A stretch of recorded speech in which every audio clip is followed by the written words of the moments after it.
hit the wrong button. That's okay. Hello and welcome to another Quaranstream. I'm your host, JoeMagician, and today we'll be talking about what promises to be an action-packed kingdom when the winds of winter finally blows from beyond the wall, which is happening any day now, Jeff, right? From your inside information, just like any second now, we're getting that book.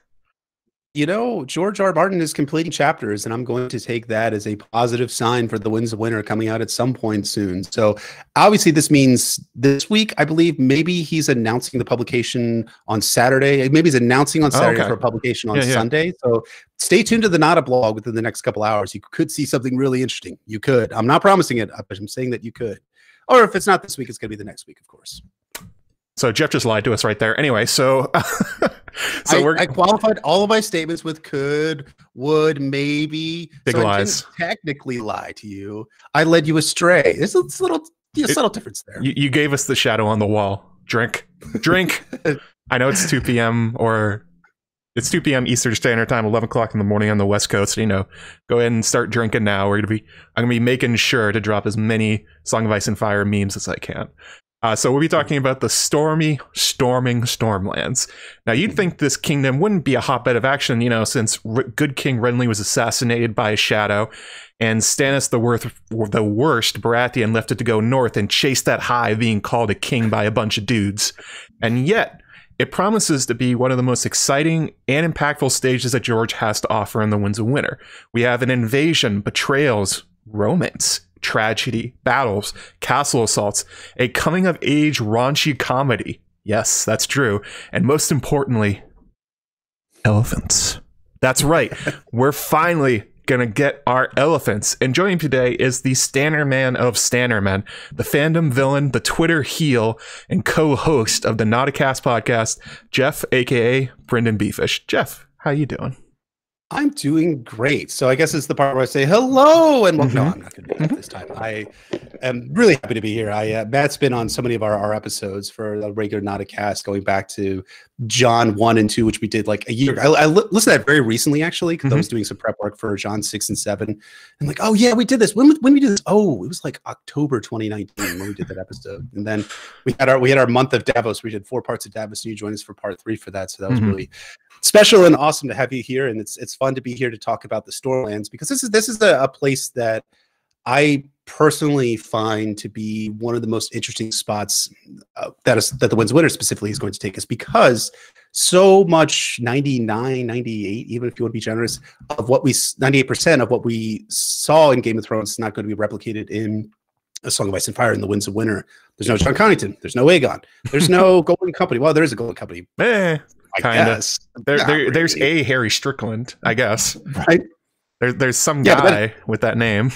That Harry Strickland with all that hair, man. Wow. That's beautiful. That's not the Harry Strickland that I pictured from the books with his with his blisters on his toes, always soaking them and stuff like that, and all that good stuff. So, you know, this is a fascinating topic to me, because this is a place that Game of Thrones never touched at all. And they made the specific decision to cut out the Young Griff storyline in order to streamline the process going forward. George, on the other hand, has gone the opposite track, which is, of course, to make his story as expansive and complex as possible. And that includes the Stormlands here. So I'm so pleased to be doing this with you, man. And, you know, it's great. You know, Matt, for those of you who don't know, Matt and I we've been each other now for almost 5 years, I want to say, since like 2015, 2016. That's a long time. Right. And then we finally got to meet at the George R. R. Martin event at Jersey City back in 2018, right, when he released Fire and Blood Volume 1, which was a lot of fun. If you go back to like our channels, God, nobody should watch that stream. It's a great stream because we got so drunk, Jeff. Wasted, but we're like just like crushed there and like trying to have a debate about. I don't even remember now. It was about Aegon the Third. It's about the Dragon's Bane. About Aegon the Third. Yep. What's about Aegon the Third? I thought that was the layer, like the kind of the surface layer for the debate about Renly versus Stannis, because that's what all our debates end up coming down to when we come to we're talking about Song of Ice and Fire. But yeah, it's a super huge pleasure to be here with you, man. And I'm happy to celebrate almost 5 years of friendship with you, and happy to be here on this episode. Friendship is a strong word. We are moderation acquaintances, coworkers, frenemies. Yes. There we go. Never call us, guys. Don't get the wrong impression here. This is just because we're both co-moderators. We are just hyping a Song of Ice and Fire team right now. That's right. Absolutely. How am I supposed to afford the next laser cannon on the Sky Palace if I don't continue to make more money doing? We have to shill the board. Yeah, that's right. We make all that money from it. Although, fun fact, we actually could. We don't. We don't. It's the weirdest thing. Reddit gave the ability. This is like totally off topic, but Reddit like gave the ability to tip moderators, and I just laughed out loud when that came out. I'm like, what are you doing? Why would you tip a moderator? It's just like, yeah, Reddit. Wow, what a website. I'm providing content by banning people, I guess. I guess that's the explanation. Well, anyway. We can't actually pay you. We can give you tips, though. I mean, it's basically the same conceit of doing restaurant work. If you've ever done that before, oh, true. I'm sure many have done that as well. So, performing service. Speaking of tipping, though, onto the whole promo thing that's going on. Even though you cannot tip me on Reddit, please don't even try. I don't even think I have it turned on. You can do it here, and there are other ways to give back. If you want to hit that like button, if you want to leave a comment afterwards. Actually, let's think of a comment thing that they should say afterwards. Why is Renly better than Stannis? Please leave that in the comments below after you watch this. Share, hit that little bell button if you want to get notifications. Also, if you want to support me, you can support me on patreon.com/JoeMagician, where actually today I got a new patron, Scott Westbury joined as a maester. Thank you so much, Scott. And also to Archmaester and Mullen, who joined earlier this week. Thank you guys both so much for that. And speaking of the other way, Sanrixian just demonstrated it with her typical way of speaking, I guess. $5 from Sanrixian. She says Franz. So I guess she's talking about the leaves. Is it Franz, or is it Franz from what's the father of the bride? Remember, that's the character that Barton Short plays. It's Franz. Frodns. So I think she's a big fan of leaves. So I think that's what she's talking about here. You know, fronds on a houseplant. So can Rickson come and rake up my yard? I would really appreciate it, because it's one of my chores that's on my to-do list that I've not yet done yet. I'm going to pawn off on you. So Sanri, if you want to come to Baltimore, come find me. I'll give you a rake. Well, no, you need to bring your own rake. Oh my God. I can bring you my rake. Also, actually, hang on a second. There's also a PayPal link, because some folks don't like giving YouTube half or something like that. You guys don't have it turned on the Notacast one, but yeah, they take a pretty significant bite out of it. Let's see here, $10 from Ramona Zamfir, she's a Shenestal level patron. And actually, I have a couple questions coming from her later, but thank you very much, Ramona, for the $10. Very, very, very, very generous of you. Sanrixian is clarifying that she's saying we are friends. Oh. Interesting. So not talking about leaves. What is this friend? What does that mean? What does that mean to you? Is it like assets? That's what I have. I think, yeah, assets is a good way of putting it. I think it's exploitable assets is probably the qualifier that I would use. Yeah, definitely. Yeah, all those ways are ways you can support me in the channel if you are feeling very generous. And God, what else was I going to say? Oh, so what I have upcoming, actually, Jeff knows about this project, because Jeff actually does know about a fair amount of my tinfoil theories before they get posted, because I post them in the mod Slack, and I say, okay, people who are more reasonable, tell me why I'm wrong, and Jeff is very happy to tell me why I'm wrong. So next one coming up will be at the Tattered Prince and his true identity, as well as a short video about the 5-year gap, essentially saying what it is, because I get tired of explaining it. So I'm gonna be like, I'm just gonna point to it every time and say, here guys, look, you can just go watch this. It's short, it explains it, has all the quotes. You'll be great. I don't have to do this ever again. And the Tattered Prince thing is an extension of the Brienne the Beauty Pretty Maris connection that actually I came up with live on a Maester Monthly cast. And while I said it, Jeff stopped the recording and said, Matt, you have to write this. I'm like, oh, okay. And then we had to record the whole thing all over again. No, I didn't. It was an excellent theory.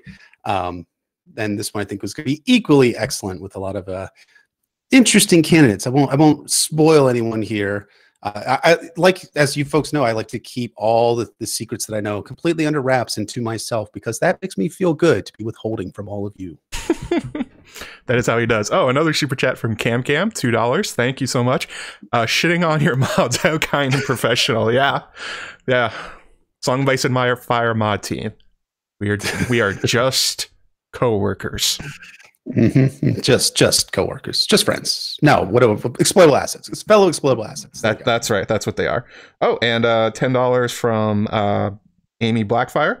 She says, thank you, Amy. Very, very generous. You rock, Matt. Loved hanging out in the Slack bar last night. Mariah Carey Xmas music is bae. Did you know she released a new version? She released a new video with like it's amazing. It already has 60 million views on it. The exact same music though. So she just recorded herself looking hot, and it was great. Way to go, Mariah. Very good. Well done, Mariah Carey, my friend. Jeff loves Mariah Carey. I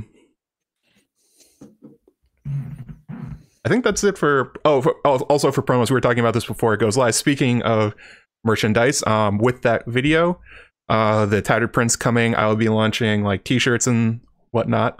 Patrons will be getting some sort of coupon or something like that, some sort of code to get it for free, depending on, actually probably maybe just for free, I don't know. It depends on the patron level. Or I should not make this complicated. I should just do it for free. And the channel relaunch stuff. So all the new artwork from Sam Rixian will be going up, along with a new intro and a different snippet of the song I used at the beginning.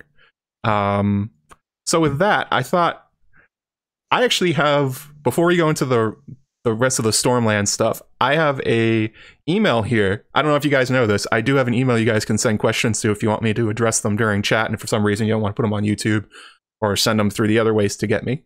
It's AskJoeMagician@gmail.com, and this one came from Sophia, and she wrote a very long, detailed email, and we're just going to talk about part of it. But the basics of the email is she had watched the episode with Gray Area, where we were talking about how human-like Ghost is, and how intelligent he is, and how he seems so different from the other direwolves, and just like what the hell's going on with him. And actually, you guys on Notacast recently got to the exact chapter where this happened. It's the one where Jon is asleep, and then he's in Ghost, and Ghost is standing on a cliff, and all of a sudden he's in a forest, and then Bran shows up, and it's like high fantasy. What the fuck are you doing, George? And so the question she had, I'm just gonna read this, but it was a really good point she had here. She said, "I agree with you that Jon is not as powerful as Bran, and that Ghost is much more clever than Jon." I mean, Jon still knows nothing, so yeah. "But I cannot explain that the descriptions in Jon's wolf dreams are more human-like. I have some phrases from A Clash of Kings for comparison. This one is from Jon. It says, their encampment had no plan to it. He saw no ditches, no sharpened stakes, no neat rows of horse lines. Everywhere crude earthen shelters and hide tents sprouted haphazardly like a pox on the face of the earth." And this is Sophia's comment afterwards. She says, "Ghost, warged by Jon, seems to know what a planned encampment looks like. Says ditches instead of holes, shelters and tents instead of man caves. In short, he names things not as a wolf would see them in terms used by humans. Now, to be fair, he has his wolf perspective moments, but not as often as Summer, and the rest are very extraordinary. How can a direwolf make the poetic alliterations of the pox on the face of the earth?" Good question. Elsewhere, he mentions they are training for war in the phrase, "This is no army, no more than it is a town. This is a whole people come together." An army, a town, not a man pack. Compare those with Summer Bran's descriptions. This is from Bran's, I think this is probably Clash of Kings 5, 6, and 7. "Huddled by the fires in their caves of piled stone instead of houses. A gate loomed up, a black iron snake coiled tight about bar and post. Many times his brother had tried to crack the black bones of the gate between his teeth, but they would not break, instead of chains and locks and iron bars for black bones." So what do you make about this, Jeff? I had never noticed before, and I really wish I had, because this seems like an excellent observation in the differences between Ghost and Summer, and even Nymeria. Nymeria is much the same. When Arya wargs her, George uses this simplified vocabulary to indicate that it's the wolf's thoughts. Yeah, it's a fantastic catch, I think, when you're talking about how more advanced Jon might be in his working than Bran, but also how much more advanced Ghost might be in understanding things. You know, something that I think is worth mentioning is that Jon is a watcher on the walls, right? And George, very early in Game of Thrones, he was really like playing with this idea of Jon being like the watcher. He was very observant and very like focused in, like at the feast, his very first opening chapter, the King's Feast. He makes a number of astute observations about the ways that different people are interacting emotionally and alongside of different people. He notes, for instance, that Cersei was super fucking pissed to be like there at Winterfell, and he notes that this is because that Robert had visited Lyanna's crypt back in Edward 1, his first chapter in the Game of Thrones. And I think like this then gets transposed onto Ghost, where Ghost ends up having the same similarities and characteristics as Jon, being an observer and being very watchful. But also one of the things I think is worth talking about too is that, you know, for Jon, the reason why he was this way is that he was an outcast and always had to be aware of what his, and I'm using this in quotation marks, betters were thinking about in order to avoid like a unfortunate confrontation with his stepmom in the form of Catelyn Stark, or to kind of mind his manners around like a person like Cersei Lannister, who of course would be less than thrilled to have a bastard around to remind her of both of her own bastards in the form of Joffrey, Myrcella, and Tommen, but also in the form of all the bastards that Robert had fathered as well, that Cersei is well aware of.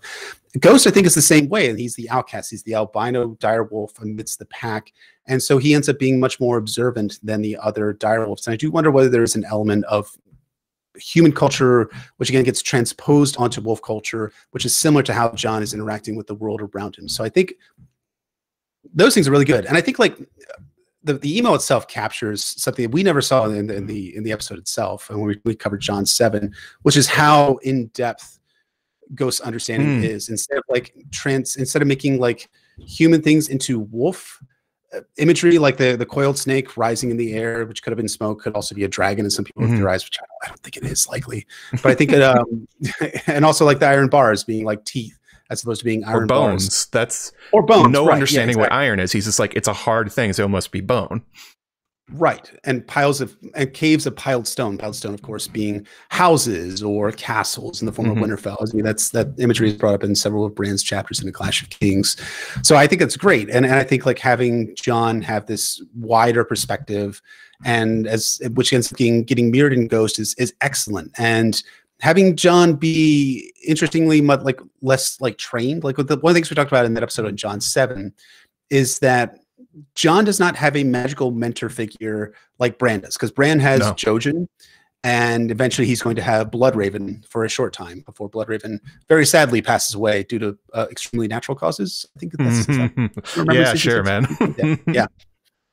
But Jon doesn't have that. But still, he has that intrinsic connection to Ghost, and Ghost has that vice versa connection to Jon, which is powerful all the same, despite not having someone to train him. So come the Winds of Winter and Jon emerges from the dead, I'm really, really curious how much stronger his warging power is going to be, both from living inside of Ghost, which many people theorize, and I tend to believe these theories that Jon's consciousness will be within Ghost for a time in the Winds of Winter before coming back out as a man. As Melisandre says when she sees Jon's future in the flames, first a man, now a ghost, now a man again. So that seems to be the direction of Jon's storyline, the chronology, so to speak. So I think that's what what's going to happen, and I think Melisandre might end up acting as that kind of mentor figure to Jon going forward, maybe a little bit, depending on how long she stays with Jon in the Winds of Winter before eventually breaking away to be with Stannis King, because I think that also has to happen at some point in the Winds of Winter. So yeah, it's a fantastic catch, showing Jon as being a magical figure despite not having a magical mentor, and it just makes the story that much more powerful and strong to have Jon have this intrinsic natural connection to magic and to direwolves and to Ghost, and to Ghost to have that same connection back to Jon.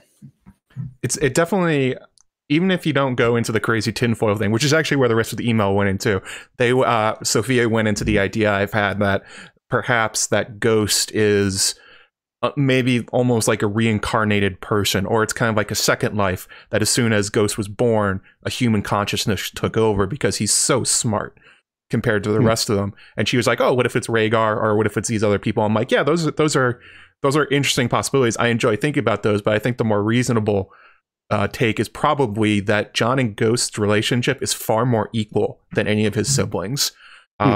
Ghost and Jon are partners, whereas Summer serves Bran, and Arya's kind of subservient to Nymeria when she wargs into her. She doesn't seem to have a total amount of control. It goes up over time. For instance, it's Arya that recognizes Catelyn's smell and essentially urges Nymeria to go get her, but Jon and Ghost are very much bros rather than any sort of unequal relationship. So if that's the way the relationship is, then perhaps there's some more of a merging of their minds than you see previously. Maybe Ghost. Yeah. I've actually talked about this before. Like, Jon can warg into Ghost. Maybe Ghost can go into Jon's mind a little bit instead of it just being a one-way connection.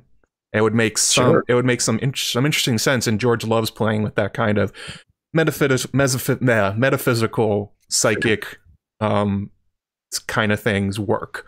He writes about it all the time. It's one of his favorite things. So I wouldn't be surprised if that's kind of what he's indicating with that passage. Well, I mean, what is it that Varamir says in the Dance of Dragons prologue? Something to the effect of that the longer you are inside of a wolf, the more the wolf is inside of you, so to speak, until the wolf takes over, essentially, if you're in the wolf too long, which is also something that Jojen tells Bran in A Storm of Swords about, like, you need to, like, break away from Summer. Stop doing this, Bran. Knock it off. Stop staying so long inside of Summer, or else, like, you're just going to get lost in there. You're never going to want to come out again. So yeah, I think that's a great point. So I think, like, the wolf comes in just as the man comes into the wolf. Wolf and man and wolf. They become a merged consciousness rather than separate ones. That seems to be. If we're talking about the vision you're talking about with Melisandre, that could also be another interpretation. Not that Jon just hangs out in Ghost's body and comes back. It may be that when he goes into Ghost's body, some people have thought that Ghost dies. Maybe Ghost takes his second life in Jon, and they end up just being a merged personality from then on, because he does have a very strong personality and effect over Jon. Also, we got a super chat earlier that I did not get to in time, so it was from Ola G. She sent in, or they sent in, I'm not actually sure. So, theory, Bran becomes king doing abomination and takes somebody's body. It makes more sense that all of the Lords crowning Lord Cripple Boyd is in the show. Whose body could he take? Well, the obvious one's Hodor. He has taken that body.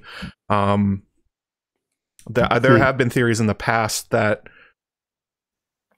maybe he'll take Jon's body, or he'll just take some corpse and live through it. There have been suggestions in the past, like, who exactly is Cold Hands? Is that a Firelight, or is that Bloodraven playing at being a Firelight? Like, is he being walked around like a puppet? It's very possible, given what we know about Bran's powers, that he doesn't have to rule as himself. But I imagine he will. George has made it very clear that Bran is the prince, and that there's a lot of king ideas around him. I don't think he would rule through somebody else. I think it would be him. And I think too, like, the idea of Hodor, like Bran skin changing into Hodor, is an abomination, and it's bad. And Bran does not. He's not old enough and mature enough to recognize what he's doing is wrong. And that's where I think the hold the door aspect comes in, where Bran has to be like, oh God, I've really fucked this up. I've messed up his entire life in a way that even, like, he as an 8-year-old can understand. So I think, like, I don't think that Bran's future is for him just to continue to be this, like, Bloodraven-like character of being this nasty person that utilizes any means to the end of seating himself on the Iron Throne. I think his ultimate story is bending towards him being a good kid, which is what he is in actuality, as well as me describing him. So I think it's less likely it's going to be skin changing someone to sit the Iron Throne, which may or may not even exist, but at some, like, metaphorical king of the Six Kingdoms, so to speak. Whatever the throne is, yeah. Right. And I think that's more likely to be what Bran's going to be doing in his own body, because I think he's going to recognize that skin changing another human being is truly abomination, as Aegon says, and also is a way to lead him towards an evil Euron Greyjoy type road, which is, for those of you who are our patrons, that I know a number of you folks who are listening to this are, we did cover this in our part 5 of the Forsaken. Emmett, my excellent and very handsome. Very handsome. Smart, very handsome. God, that goatee just drives me wild. But during that part, he talked specifically about how Euron is the example that Bran is supposed to not become, and Bran will be potentially be exposed to Euron in some sort of astral plane like way.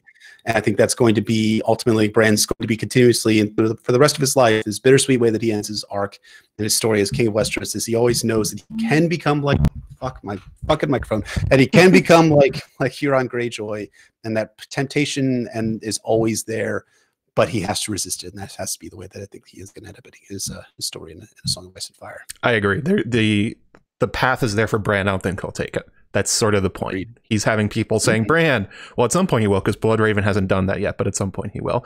Another super chat from Ola. Stick the like button with the pointy end. Actually, I forgot to say this. 164 people watching so far. Thank you guys for coming out this Saturday, hang out with me and Jeff while we talk about nonsense. I mean, very smart things that we planned out, and it's not nonsense. No nonsense. If we get to 150 likes, I got my wizard hat sitting right here. I'll don the power of Gandalf if we get to 150 likes. Jeff, you don't have to do anything. I know you don't have any hats. My hat is upstairs. The one you can go get a hat if you want. Baltimore Orioles hat is upstairs. So yeah. Sadly. Yeah, sure. If we get to 150, Jeff will also put on his Orioles hat. Sure. I'll have to run upstairs real quick and say hi to my children. My children might come at some point. I invited the kids. The best guests. Hi to everyone. It's because they were very excited that I was doing a video podcast this time. So yeah, we'll see. Maybe they will. They're doing right.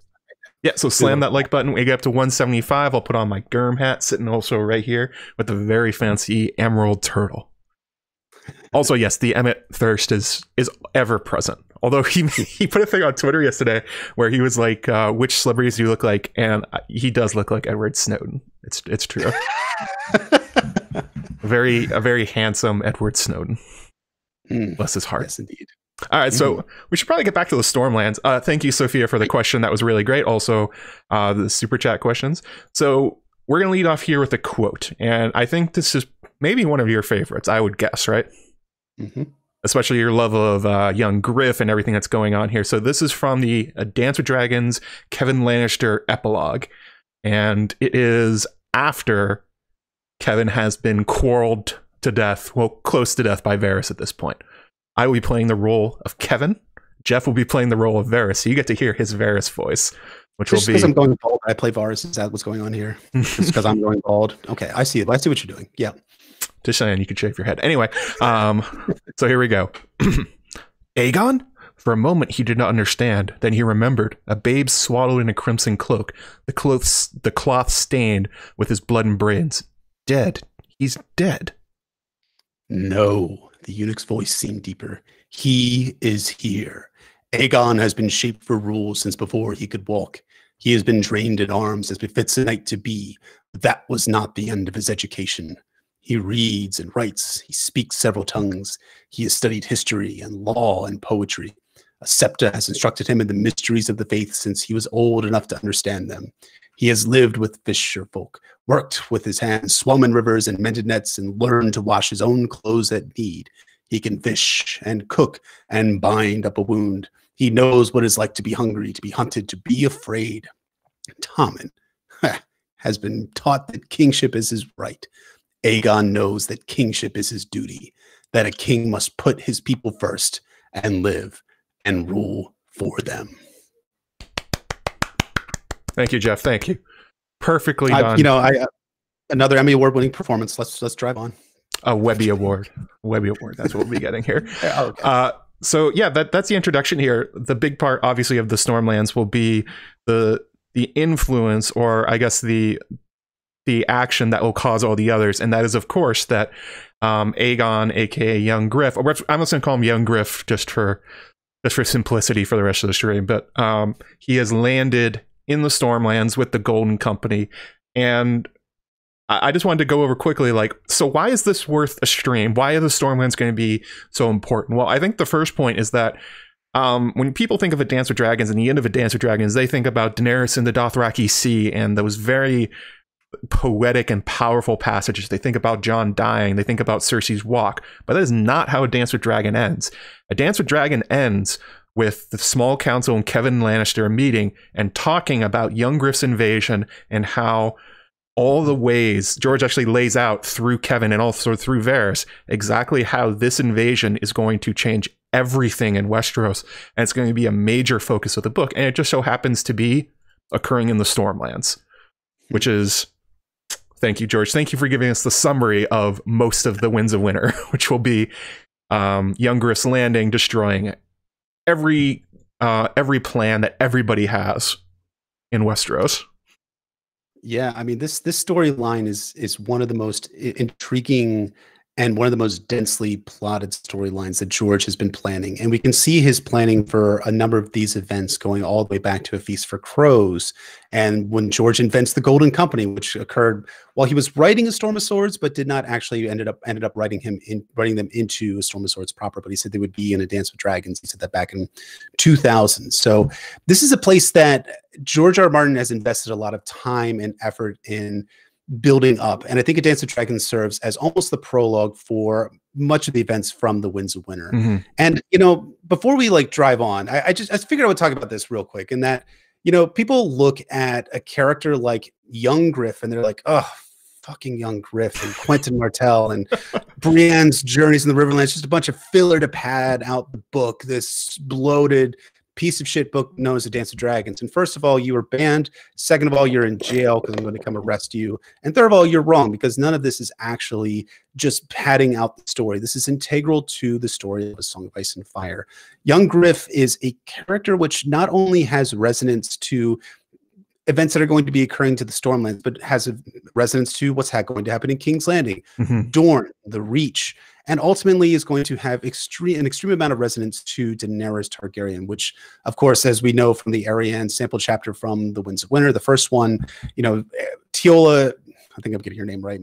Teola Tolan, there you go, that's her name. Teora, there's her name. Teora Tolan says that she has a dream, and she says, in my dream the dragons were dancing. And that's going to be the ultimate endpoint for Young Griff's storyline in a Song of Ice and Fire, namely to be dancing dragons with Daenerys Targaryen. In essence, as we know, the Dance of the Dragons historically was the great war fought between Aegon II and Rhaenyra, his sister, right? Kind of. Sister. Yeah, there you go. Kind of half sister.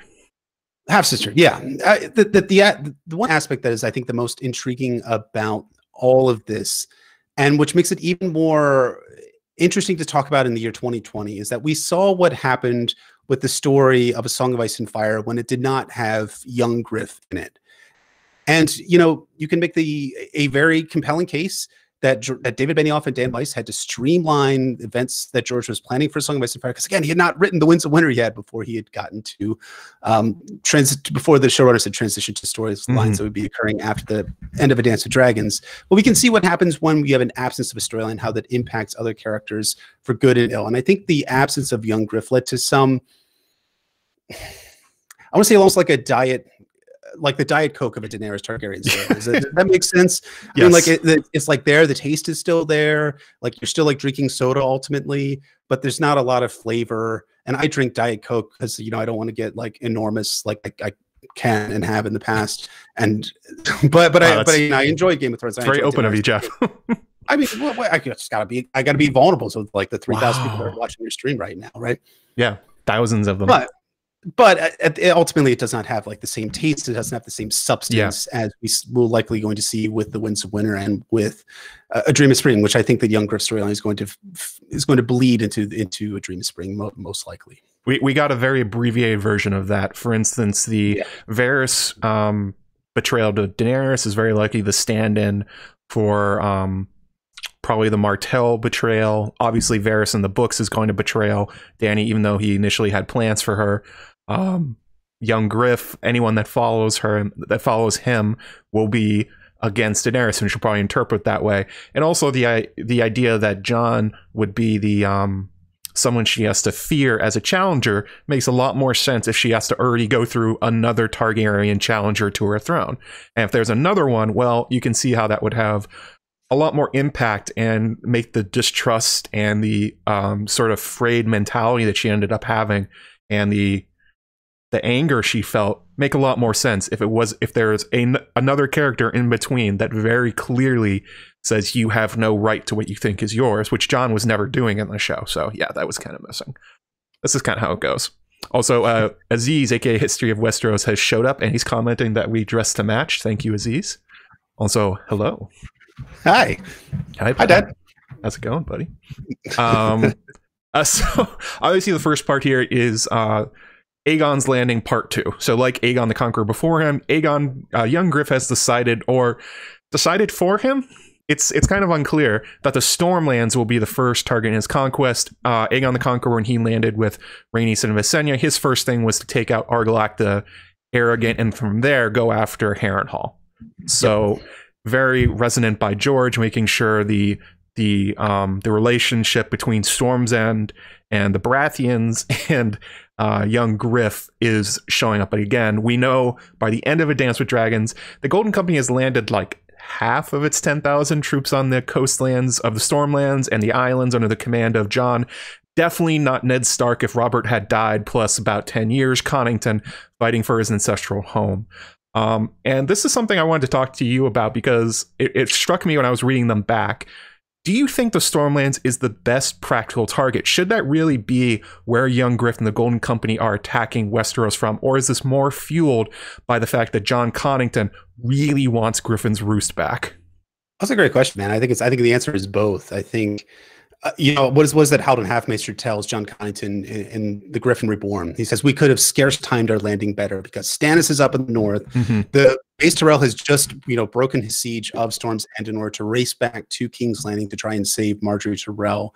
And all of the Storm Lords, the big ones, are either dead, up in the far north with Stannis, actually, a number of them are a part of the army that Randall Tarley has with him that has also marched down from Duskendale. So I think those are fortunate aspects of it. But the interesting aspect too is that when you get back to the Lost Lore, the previous Jon Connington chapter, we don't get a sense of the intelligence of what they actually know about the Stormlands. Very little. They know basically nothing. That their spy master Lysanne Omar is more concerned with what Volantis is doing, and has basically had agents in and out of the city of Volantis to try to determine what the Triarchs are planning with regards to the Golden Company, because the Triarchs have called their banners because the Golden Company is there, and they're concerned they're going to have to go to battle with Volantis and the Volantines. But they don't really know anything about Westeros. So I think this Jon Connington is making the call to go to the Stormlands because, one, that's the place that he knows the best. Two, as he says in The Griffin Reborn, he's talking to Harry Strickland or Howden Halfmaester, that's the name, that he still has friends in the Stormlands too that he can attempt to rally and bring them to their side. And more importantly, he knows the land, he knows the castles, he knows the players, he knows all of the politics that have fed into what the Stormlands are in the year 301 AC, which is about when this event occurs with Aegon's invasion. So I think that those are the primary drivers for why they end up choosing the Stormlands. And I think something else, and I think we should talk about this too a little bit, is that it's really, really, really lucky how easy their landing is. Even if they only got half of their men to the shore, they really should have gotten zero, fucking nothing, fuck all for the people there. Why is that? Because right before they had landed there, the Red Wine fleet was in and around Dragonstone, right? All 500 ships. But they had since it must have been right before that Aegon landed, they had come around the Armadoran because they were going to sail against Euron Greyjoy and the Iron Fleet. Then you had Victarion, who's also sailing sort of similar in the same direction that Young Griff is. They could have encountered each other. They did not. In fact, one of Victarion's fleets ended up in Lys, which was a place that the Golden Company landed briefly to take on water and supplies before proceeding onto Westeros. And of course, all those armies, Mace Tyrell has something like 30,000 dudes, maybe 15,000 if we're going to take the underestimate for how many men he had in place around Storm's End. They're now gone to King's Landing, and Mace Tyrell is not going to march on Young Griff until things have been decided favorably on behalf of his daughter Marjorie in her coming trial by faith, which is set to occur shortly after the Dance of Dragons epilogue. So it's so fortunate that they landed right when they did, and how they landed when they did, even if they only have half the company there and more are showing up. And we're going to talk about this too. It's also fortunate, the people that got lost along the way, they end up landing in castles and taking the castles. Just oh look, there's Estermont. Sure, I guess we'll take that. That's fine. We don't need Estermont, but sure, we'll take it. Actually, Isabel Harper in the chat brings up a good point. Orain Waters, the new pirate king of the Basilisk Isles. Oh no, not the Basilisk Isles, of the Stepstones. he apparently does not notice them going by or doesn't have them pay a toll. They certainly don't talk about it. That's another amazing stroke of luck. It's almost like George is setting up the invasion to go really well at the beginning, only for it to go really badly as it gets into the Winds of Winter. I mean, like, you know, like we talk about how Robb Stark, when he started his campaign, like it was really like kind of tough at first, right? You had Tywin's army in place, like directly to the south of him. Jaime Lannister besieging River Run. You had Ned Stark in prison because he hadn't been executed at that point. And so like he had to like overcome these major obstacles and hurdles in order to achieve some ascendancy when we started A Clash of Kings and defeating Jaime Lannister and sending Tywin and his fucking brutal, torturous ass back to Harrenhal. And then, of course, then defeating Stafford Lannister out in the Westerlands in A Clash of Kings too.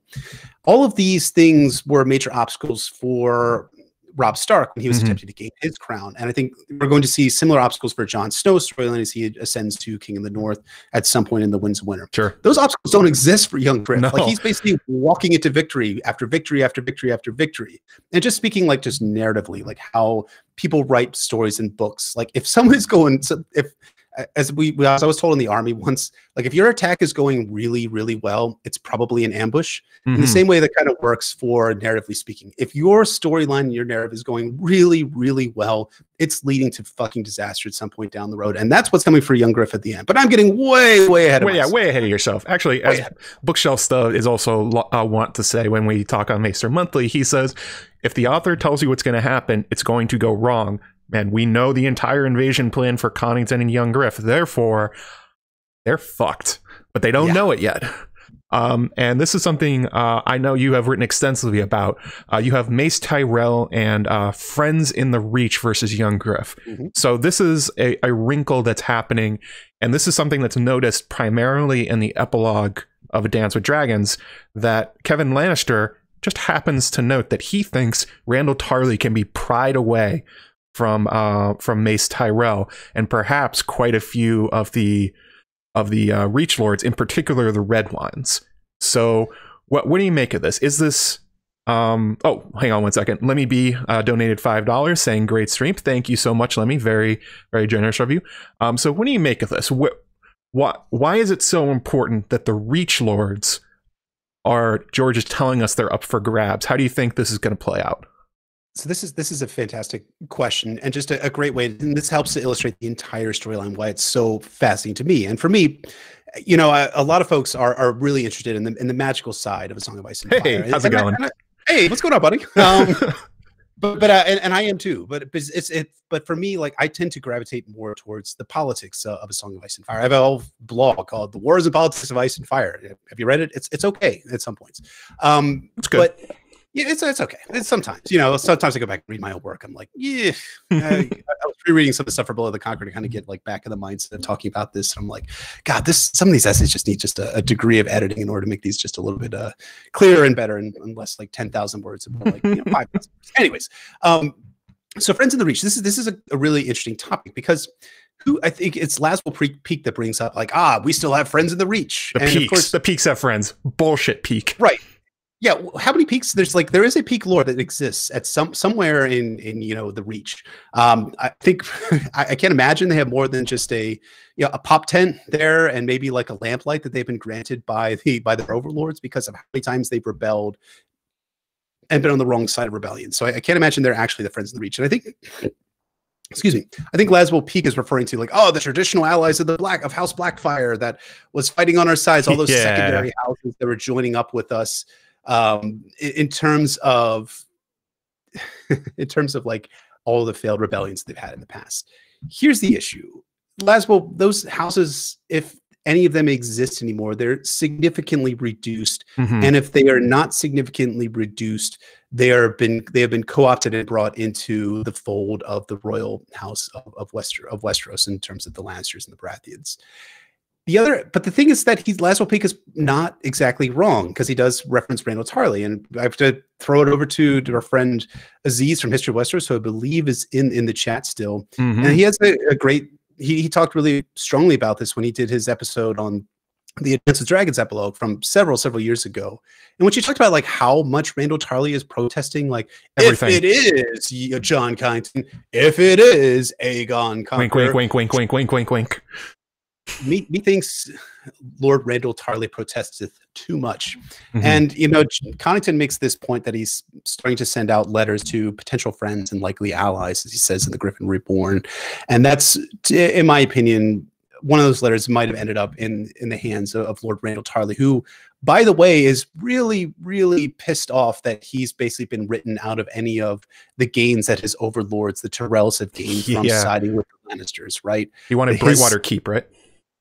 He wanted Brightwater. I mean, it's not made explicit, but it's his wife who's a Florent, right? Yeah, if I'm not mistaken. So she should have been, if the rest of the Florents were disinherited because of their support for Stannis eventually, then his wife, who was not disinherited, should have gained access to the castle, which means that his son, Lord Dickon Tarley, Dick Tarley, that fucking Dick, would have likely inherited the castle. But instead, the Tyrells have staked Garland Tyrell as gaining that castle. So they're going to have a cadet branch of House Tyrell, provided they all survive, that'll be ruling Brightwater Keep down the road, right? Now it doesn't look extremely likely. The other aspect too, so Randall Tarley seems like a likely candidate because he has a lot of grievances, and additionally, like Mace Tyrell has always stolen the glory that Randall Tarley has rightfully earned on the battlefield. You know, it's Mace Tyrell who goes around bragging about how he beat Robert Baratheon. Did he? Did he though? But did he? No, he did not, because absolutely not. Because it was Randall who actually Randall the Vandal. Randall the Vandal, driving the van. I don't know if you ever heard that old fan joke from like the van? 15 years ago. Oh my god! Right. So at a convention, a bunch of people were talking about how Randall Tarley was driving like a van, like a Ford van, into the battle, and it's stupid, but it's a fun little piece of fan. Gotta love the fandom. Oh yeah, but Mace Tyrell has stolen all of the glory that Randall Tarley has rightfully earned. He has also, Mace Tyrell has stolen the castles, stolen quotation marks, the castles that that Randall Tarley should have inherited. And now, like, Randall's making his own moves. He's betrothed his son Dickon to one of those houses that's in the Crownlands. Fuck. Well, the one was the. Yeah, it was the knight, the Kingsguard knight that was with, or not the Kingsguard knight, but the one knight who was an ally of Rhaegar's from Robert Baratheon. Mooten, Eleanor Mooten. There you go. No. So the Mooten, so he has Eleanor Mooten, so he's making his own political moves, and I think another one of his moves is going to be also in order to join Young Griff. We can talk about how that might happen, but that's just the overall thing. The other aspect too is there's another lord in the mix as well, and that's a lord by the name of Mathis Rowan. Mathis Rowan is interesting because it's not indicated in the text itself, but in the World of Ice and Fire app, which George R. R. Martin answered hundreds of questions on behalf of about over lunch. Over lunch, grumbled about it apparently, according to his. I would love to see that meeting where he's just sitting down with Elio and Linda, and he's just like trying to get through his favorite tacos at that restaurant he really likes in Santa Fe, and they're like, okay, so we need to go over all these things, and he's like, well, my tacos. You and your George voices, they're so good. Oh man. But Mathis Rowan, so this is revealed in the World of Ice and Fire app. He has been left behind at Storm's End by Mace Tyrell. So he is sitting there with a token force, basically. Yeah, just a stay behind, maybe a few thousand men just sitting there and keeping Storm's End invested in siege. It really doesn't take a lot of soldiers to keep 200, maybe 300 of Stannis's loyalists. We'll talk about that. Renly loyalist with a Stannis loyalist captain. We shall see, sir. But we'll have a debate here in a little bit. And around that castle, Mathis Rowan is interesting too because he has been a supporter of Mace Tyrell. But it's interesting in A Storm of Swords because when Tywin Lannister is talking about how baby Aegon had been killed and like it wasn't actually our work, it was who was it again? Oh yeah, it was that guy, Amory Lorch, who did it. Yeah, Amory Lorch is the bad guy here. Sure. And then it had to be done. And I think Tyrion makes the note that Mathis Rowan looks fit to gag. So he's another potential person that they could split away as well. Sure. I know that some folks have also talked about other houses. The Oakharts might be in the mix as a friend in the Reach. You also have other houses. People have mentioned people like the the people in Old Town, the houses surrounding Old Town, Beesbury, and some of these other houses. But like Hightower, I just don't see. Hightower's not doing anything.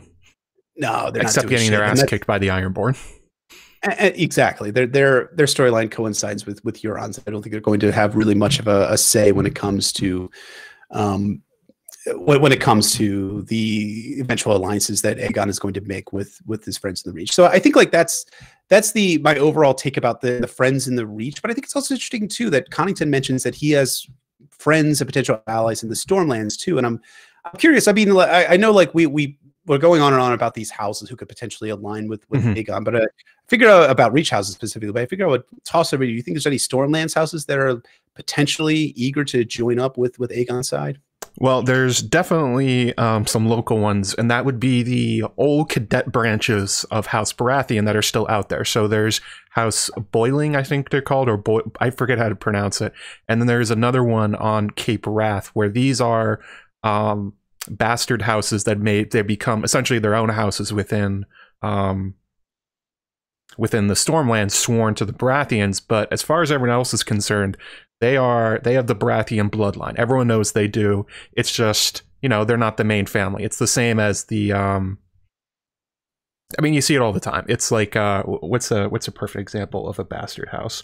Like, a lot of people think that if Jon had not joined the Night's Watch, eventually he might have gotten his own house and a keep somewhere. He would not be a Stark anymore. He'd be something else. That kind of thing happened. Or Stark, essentially, that kind of deal. Yeah, it's that kind of thing. Those are definitely on the table. Lords that very much would look at Storm's End and think, hey, maybe I could be the ones to give you this, especially since they're so close by. The problem, I think, with Connington is that he thinks this comes up in The Griffin Reborn, where he shows back up in his dad's castle and he recognizes people, but they don't recognize him anymore. They either think he's dead, or they don't care about him, or they never did. And I'm wondering, I'm guessing that that's how a lot of the Stormlords are going to feel. They're going to be like, Connington, we thought you were a dick when you were a teenager. We think you're a dick now. Like, we were friends with you because you had Rhaegar's ear. We weren't friends with you because we like you. And also, a lot of the Stormlords that he would consider probably his vassals now were split off as punishment. Connington's went from a lordly house to a knightly house. So those guys aren't going to help him. He's probably overplaying his hand. And in terms of the Reach, there's two things that are going to come up here. One, some houses are not going to like Young Griff's faction if they ally with the Dornish. The Reacher Lords, the Marcher Lords are going to be very unhappy about that development with Arianne showing up. But also, if you look at the houses that you mentioned, all those houses are Garth Greenhand houses, which House Tyrell is not. There has always been this tension between the Tyrells and their vassals that when they were raised by Aegon the Conqueror after the death of the Gardeners, the Garth Greenhand houses were like, these dickheads, these up-jump servants have no historical ties to the Reach, back to Garth Greenhand, like all the rest of us do. So, the Rowans, the Tarleys, the Florence, the Hightowers, all these houses claim heritage back to this one character. The Tyrells do not. And basically, ever since they came into power, those houses have been scheming against them, essentially saying, like, they don't have a right to Highgarden. They don't have a right to House Gardener's seat. We do. And that may be a very subtle way of trying to tease out which houses are likely to go against the Tyrells. It would be the old blood versus the new blood, the old money versus the new money. The old money houses in the Reach very much want to see the Tyrells fall on their face. I think it's a great point. And I was rereading the Arianne 2 sample chapter from the Winds Wonder, and Arianne visits Castle Mistwood, which is run by House Mertens. And Lady Mertens is this great character that George writes, just pops in for a hot second. And shout out to Micah, who's the minor character guru when it comes to all things minor character. But Lady Mertens is there, and she talks about her final parting words to Arianne after she's been like, yeah, like the Golden Company came in, they stole our food, and they raped our women. And so, yeah, no, I'm not really like super invested in supporting these guys. And then and her final words to Arianne are, if you see Jon Connington, you let him know that I knew his mother, and she would be ashamed of him if she knew what he was doing. Yeah. And I'm like, boom, like that's that. So I think you're right. And that's something I was hoping you would talk about, because I think Connington is being having a little bit of dissonance, cognitive dissonance, when it comes to like whether he's going to have any friends anymore, because all of his friends, as you were saying, are those that were tied in with Rhaegar, right? And Rhaegar constantly coming down through the Stormlands into Dorne and different things like that contribute to them meeting each other, of course, and to Jon Connington falling in love with Rhaegar, and then down the road, unrequited love, of course, and then down the road to, Jon Connington serving as Hand of the King, and then being dispossessed by Aerys, and then after the war having House Connington reduced like 9/10 of their lands went away, so to speak. So they didn't want to go away; they were parceled out to loyalists to Robert Baratheon.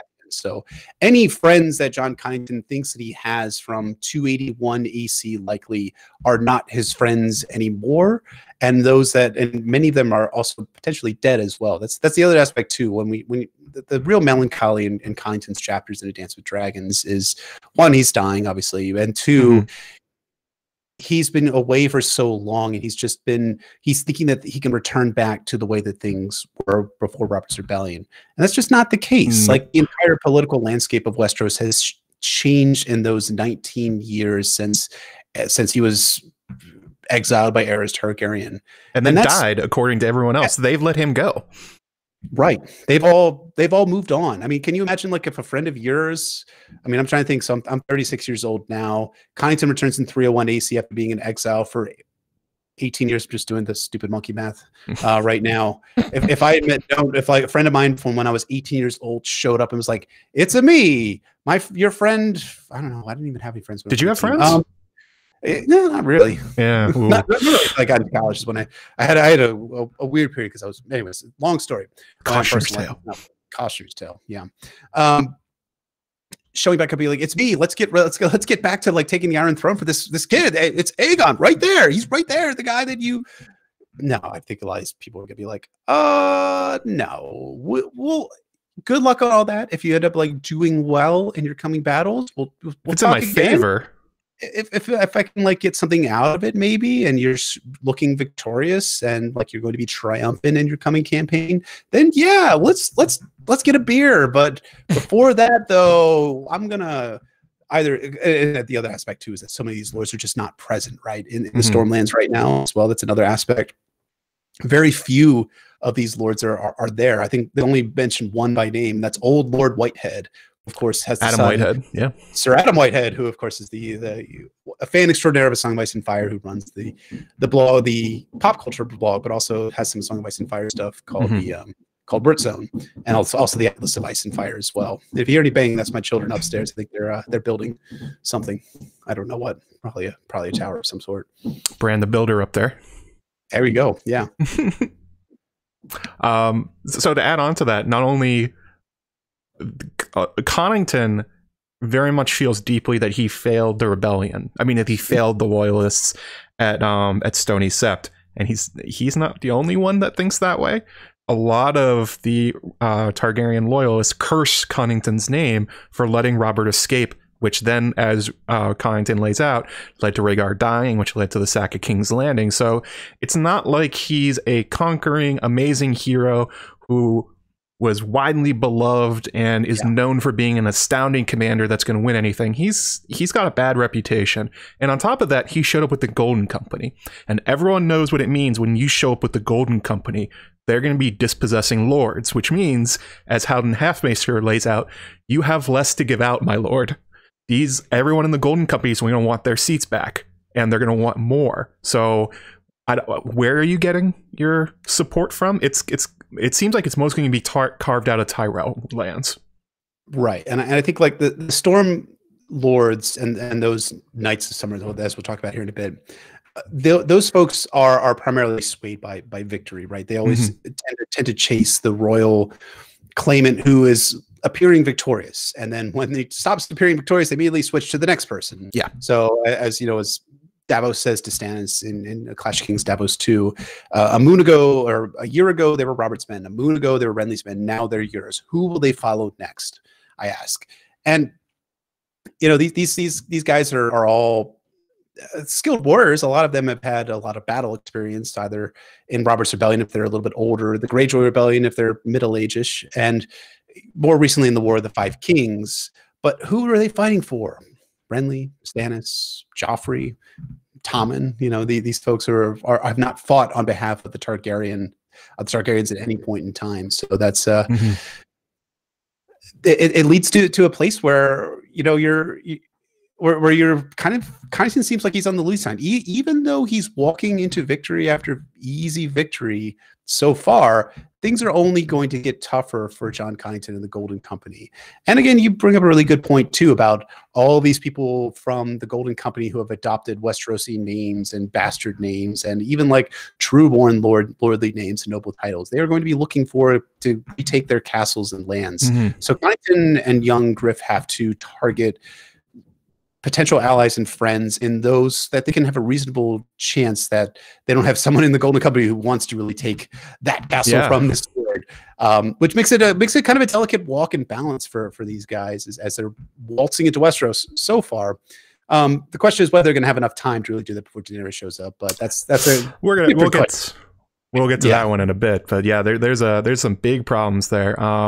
So I think the next thing I wanted to bring up, and this is the influence and the wild card in this entire situation that George has inserted just so beautifully, and it's going to blow up every one of the plans of Connington and Varys, Homeless Harry Strickland, all of them.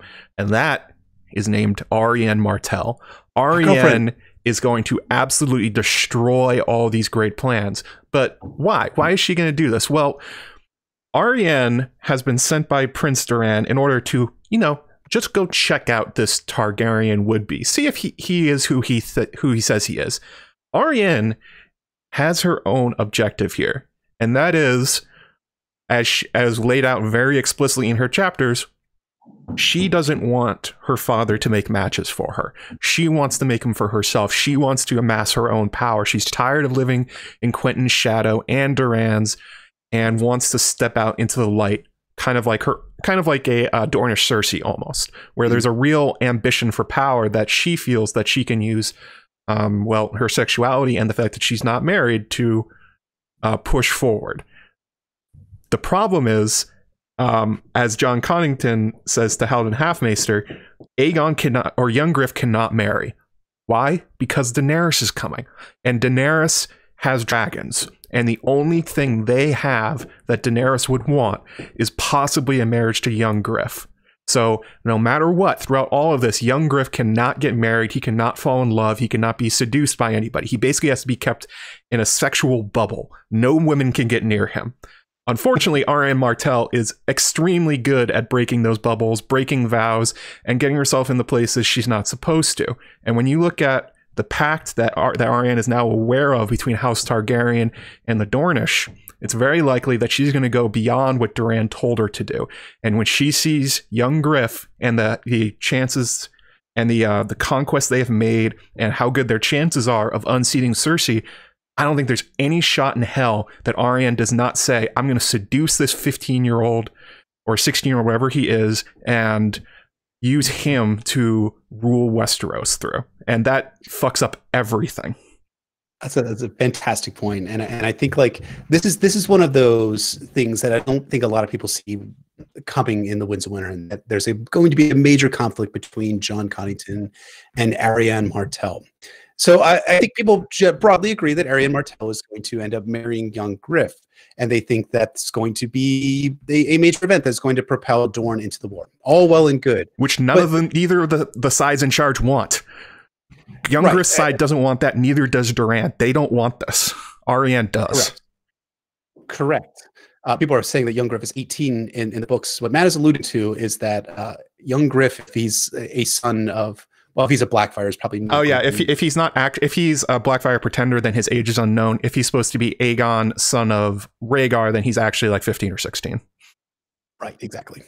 So getting back to Arianne and Young Griff and Jon Connington. So the entire plan, as it hinges right now on the Golden Company establishing a foothold in the Stormlands and holding out for Daenerys the Unsullied and her dragons to come behind.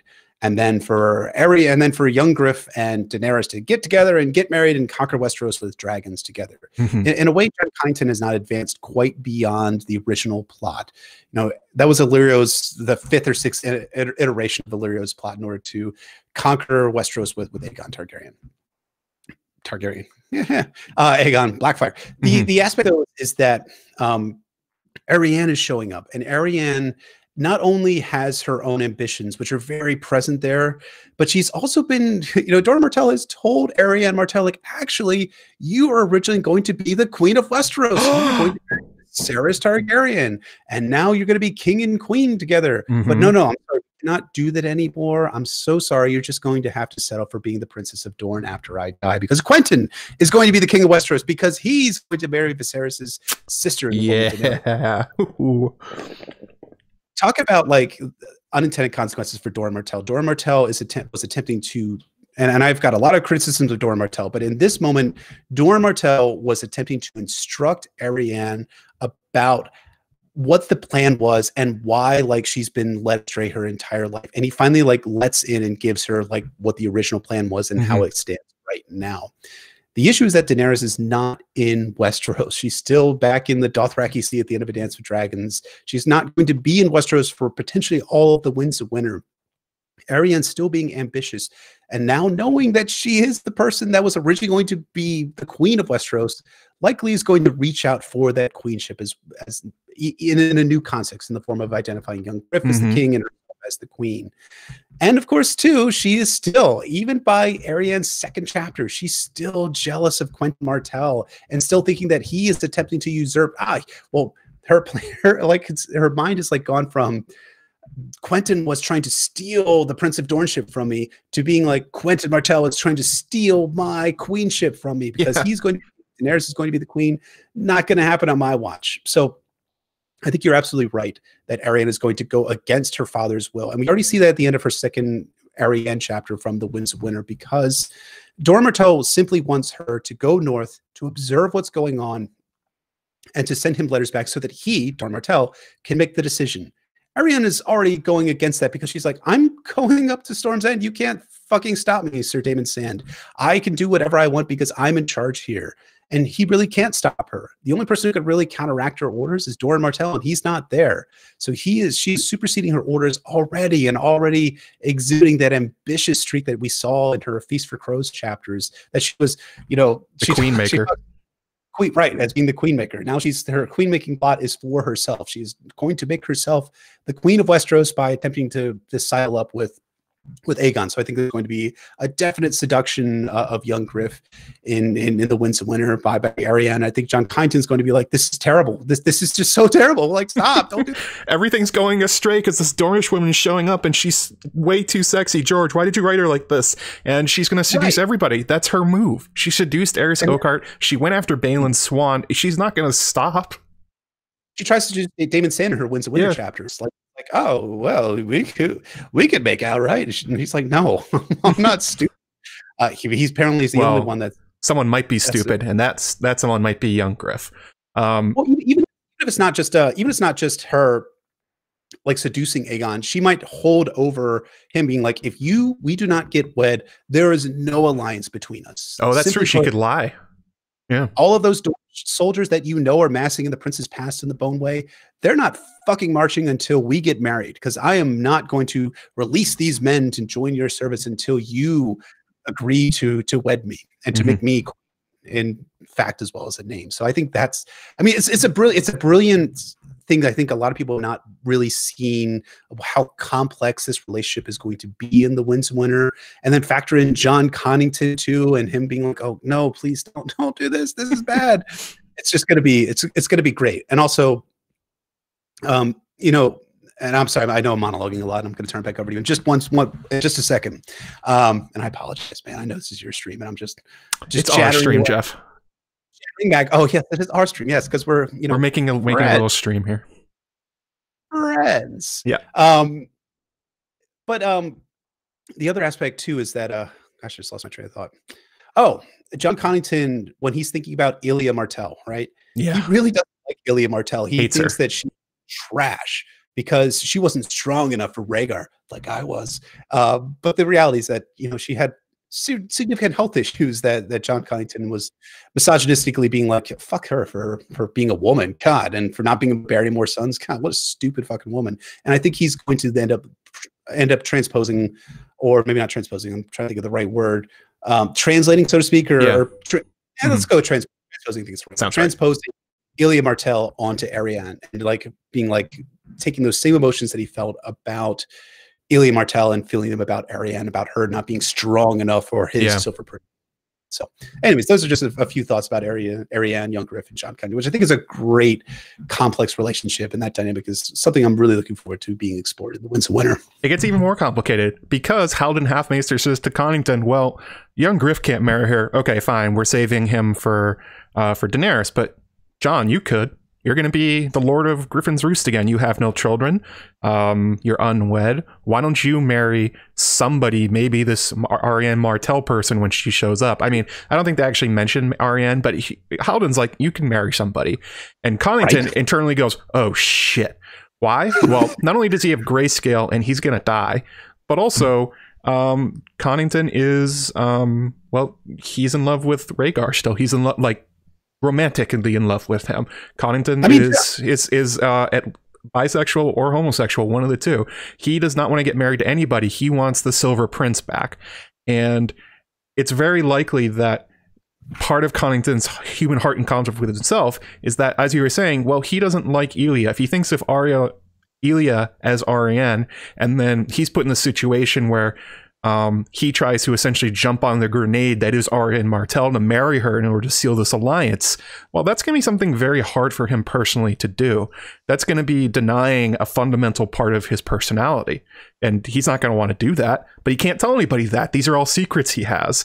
And it's going to make their conquest even harder than it has to be. It may end up forcing Young Griff and Arianne together. And this is also very much, it reads like a redux of Robb Stark and Jane Westerling. I think that's what George is going for here. That story is playing out again, except Arianne Martell is probably more ambitious than Jane Westerling, although we don't really know. We know that Sybil Spicer is pretty into it. I don't think Jane Westerling is in on it. Arianne is absolutely in on whatever she's doing. So that's going to be a big problem for this going forwards.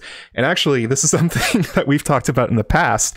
Why would this work? Like, why is Young Griff going to be so vulnerable to Arianne Martell? And this came up in a famous post I wrote in the years past called "What Exactly Does a Soiled Septus Teach?"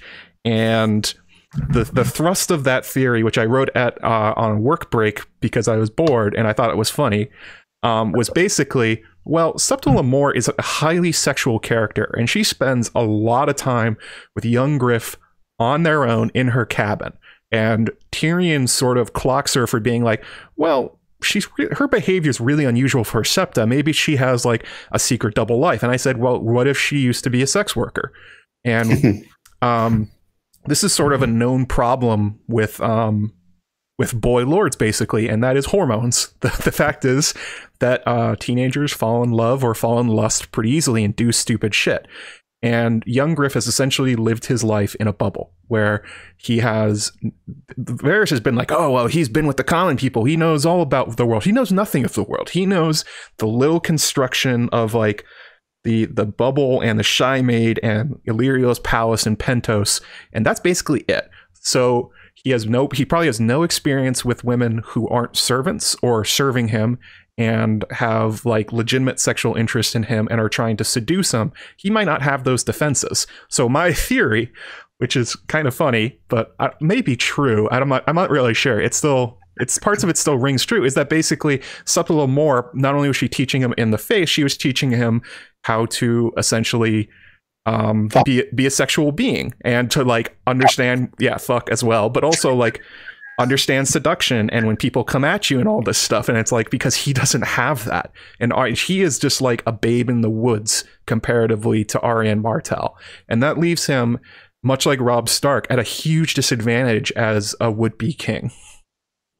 Yeah, your theory was one that I think you did that back in 2016, right? It was a long time ago. 2016, 2017. So it was many years ago that this theory was percolating up. And cleaning up. Wow. Yikes. It's really, I think it's a really good theory. I disagree with it, but I think it's a really good theory. There's a lot of stuff like that. I mean, I'm sure all the time. Yeah. You reread a theory. Like for me, my famous example is the Grand Northern Conspiracy, where I'm like, this is really well thought out and organized, and I agree with some of the aspects of it. And I'll talk about an aspect I agree with you in one moment here. But I think like it causes me to think, because what I ended up doing for that, from taking your theories, was like, oh, I can write my own theory about this. And so I come to Lamore with a little bit of a different theory, and with one commonality, in that I think Lamore is truly a sex worker. As she does have zero compunction about being naked, as Tyrion notices, because it's, of course, she's also very attractive. Very attractive, a very handsome woman, as Tyrion says in A Dance with Dragons 2 and 3. But the aspect about it for me is that I thought this might be indicating something else. And this is probably the most tinfoil of the theories that I typically go in for. And I think like Lamore has a bond with Aegon, but it's not this sexual bond per se. It's a bond of, and get ready for this, it's a bond of mother and son. Yes. Gross. You heard that right. Gross. I think Lamore is actually Sarah Mopatis in disguise. Yes. What? Yeah. And the reason why I think this is a couple reasons. One, Lamore seems very invested in Aegon in a role that is a little bit more than simply being an advisor to him. Like takes care of the kid, shows real concern for his safety at various points. In The Lost Lord, she has an argument with Jon Connington about taking Aegon in to go see the Golden Company, because she thinks that it's a dangerous course of action. And yeah, it is. She's not wrong, but the boy still has to go there, or that won't end up happening. The other aspect too is that when they arrive in Selhorys in A Dance with Dragons, in The Lost Lord, it's noted really intentionally, when it just really stuck out to me, that Lamore shows up and she, quote, changes into garbs befitting that of a merchant's wife. Yes. Or something to that effect, or daughter. Who is the greatest merchant that we've met so far in the cheesemonger. Cheesemonger. There you go. Illyrio Mopatis, being the person. And I even if you don't believe that Sarah is Lamore, and I understand that's a little bit out there, I do think the idea that Illyrio and Sarah are the parents of Young Griff is more a little bit more of a grounded theory, which has a bit more support in it. So I tend to see that as being the dynamic between the two. I think it's likely that maybe it's the same way that Illyrio does not let on that he's Aegon's father, that that Lamore might have the same dynamic of not letting Aegon know that she's her mom. She's his mom. They can never let him know that he's not Aegon Targaryen. They have to keep the lie no matter what. Exactly. That brings up a great point, which is that at no point does Young Griff believe that he is anything but the son of Rhaegar Targaryen and Arianne Martell. And that's so important for him, and that is made very explicit in The Lost Lord again, where Connington talks about the plans were made alone by Varys, Illyrio, and Blackheart Toyne. So there's a limited number of people who know the truth about things. But that also means that in order to keep this lie afloat, you only have 3 people knowing, and you have to keep telling the lie and letting that and letting Young Griff know that he is, oh yes, you are absolutely Aegon the Sixth, soon to be the 6th of his name. Targaryen. So I think like it's different ways to look at the relationship between Lamore and Young Griff. But again, for me, I'm with you in your theory, thinking like, I don't know if it's right or wrong, but I think it's interesting. It's a good way and funny way of looking at it. I kind of feel the same way. I'm not like, I mean, it was a fun, it was a comedy theory, but there's that little pearl of truth there that yes, Aegon is a teenager who's about to have a lot of power, and women are going to be throwing themselves at him, and he is not prepared for that. He's prepared for everything else, but they forgot about the whole, the fact that he's a teenage guy and that he's going to have a lot of power. He's going to be he is attractive on his own right, but now he's going to be super powerful. And they just sort of forgot it's like they forgot the social aspect of his education. They're just like, well, Lamore and being around, what's her name? The wife on the Shy Maid. It's like that would be fine, right? That covers it. That covers social interactions with girls and women his own age, and it's like, you have no idea what you've done to this kid. Right, exactly. Sarah from the chat brings up the point of, what about the hands that Illyrio has? Remember, he talks about how, you know, his wife Sarah had grayscale, and then he took her hands in order to remind her of them and encase them in glass and stuff like that. Interesting to note about that is that Tyrion never actually sees the hands. Illyrio just says it, and Tyrion's like, okay, I mean, that's weird, but whatever. I'm like fucked up and weird and nihilistic now, so we're driving on. I do think that that's a possibility. It just seems so, yeah, just as a way for Illyrio to be like, yes, she's absolutely dead. You know, I have her hands. You want to come see them? Please don't. Weird thing to say, but sure. Yeah, really weird thing to say. So, anyways, driving on. Yeah. Hang on a second. Erin M, one of my patrons, just said she sent me PayPal, but I haven't seen it yet. I was just looking for that real fast. Yeah, they could be anybody's hands. Sorry about this. No, hasn't showed up. Anyway, so there are a few other things here, but I thought we would skip ahead a little bit. We talked about the Knights of Summer a little bit. Jon Connington and Time we talked about a little bit. So I thought we should move on to the Storm's End aspect of this. This is actually why this collaboration of coworkers came about, and this is because my video, how Aegon will take Storm's End, was inspired directly by Jeff's his series Blood of the Conqueror, and in particular the by the way, thank you, Jeff, that was a great series. It's posed as a question in the Arianne sample chapters, that, and also in the Griffin Reborn, where essentially George goes, Connington has a plan to take it. You see in Arianne 2, I think, in the Winds of Winter, he has done it, but he never reveals how. And he sort of left this open. Oh, that thing just showed up. And it's a mystery for the reader so far. So how exactly did Connington do this? Because George lays out. Aaron asks, why Lemore is not a Chardane. She's not a Chardane because a Chardane is either dead or in the neck. I mean, that's basically the truth of it. Chloe has nailed that one down. If she's alive, George wants to make her alive. She's probably with Howland Reed. I think that's completely true. Also, a Chardane has purple eyes, and Tyrion never forgets a hot girl. So if it was a Chardane, he would recognize her. And also, too, like, there was a con appearance where someone said right after Dance of Dragons came out, wait a minute. So a Chardane, is she Lemore? And George just like looked at this person, was like, apparently either like gave no response or like indicated that. Yeah, it's not. It's fine. She's probably Sarah Limbahatis. But anyway, back to the video itself. My video is an attempt to solve that equation. Like, what did Connington do? And I said he overcame the hurdles. So the big hurdles are obviously, you can't assault Storm's End, or you can't without losing everybody, and it would take a long time, which is why Stannis obviously uses Melisandre in order to take it. It's got 80-foot walls. They're thick. I think there's 2 of them. A supremely fortified castle gate. It's protected by the backdrop of the sea in Shipbreaker Bay. It has enormous stockpiles of food. Basically, the only way George is saying to get in is if somebody lets you in, or if you find some secret passage to get in.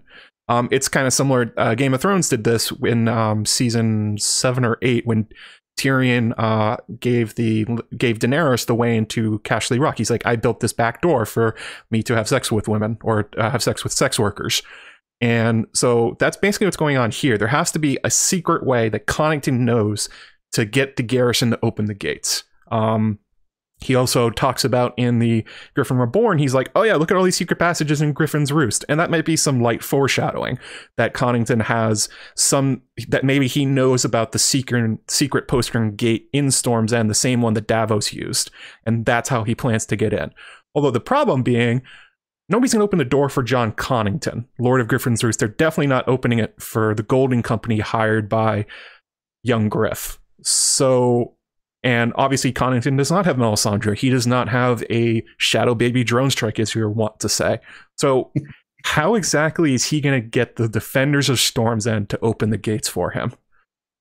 By guile, of course. By guile. In the Griffin Reborn, which, of course, can mean anything, which is where this is a great, I think, underexplored aspect of of Winds of Winter theorizing, which I think you did a great job in your video. I think I have a different idea, but that's totally fine. I think the possibilities are endless for how George is going to accomplish this. I think, you know, it's the how, right? It's not the what. Everybody's like wondering, like, what happens at the end of the Battle of Fire? What happens when Stannis meets the Freys and Boltons and the Battle of the Ice Lakes in the north, the eventual battle for Winterfell? Nobody is talking about. I mean, the people do talk about that. Me and you were talking about this. Everybody talking about, yeah, right. But the how is more important. I think it's an interesting distinction between these major battles that are going to occur early in the Winds of Winter, as George has talked about. Winterfell, Meereen, the battle between Euron, the Red Wine Fleet. Those are the whats. The how is the Battle of Storm's End. How Connington ends up taking, I was about to say how George R. Martin, how Jon Connington ends up taking Storm's End. And I think this is interesting because of a couple of reasons. One, Jon Connington is indicating that he has a plan in place. It's not something that he's planning on whipping up as soon as he arrives at Storm's End. Two, George R. R. Martin, after he published A Dance with Dragons, made an appearance at Worldcon in 2011, August 2011, in which he stated that, you know, I can't do your George voice. I'm going to do my own version. Well, you know, we've always seen Storm's End under siege. We've always heard about it, but we've never actually seen a battle occur out there. So I'm actually now going to write a battle chapter that's depicting the Battle of Storm's End. So this was not something that George was originally planning for the Winds of Winter when he closed out A Dance with Dragons, but he goes back, I'm assuming at some point, or someone suggests to him like, hey, George, what's going on with the Battle of Storm's End? You should really write that chapter. He's like, wow, that's a really good idea. I'm trying to do the George. I have like just there. George has that beard. He can stroke there.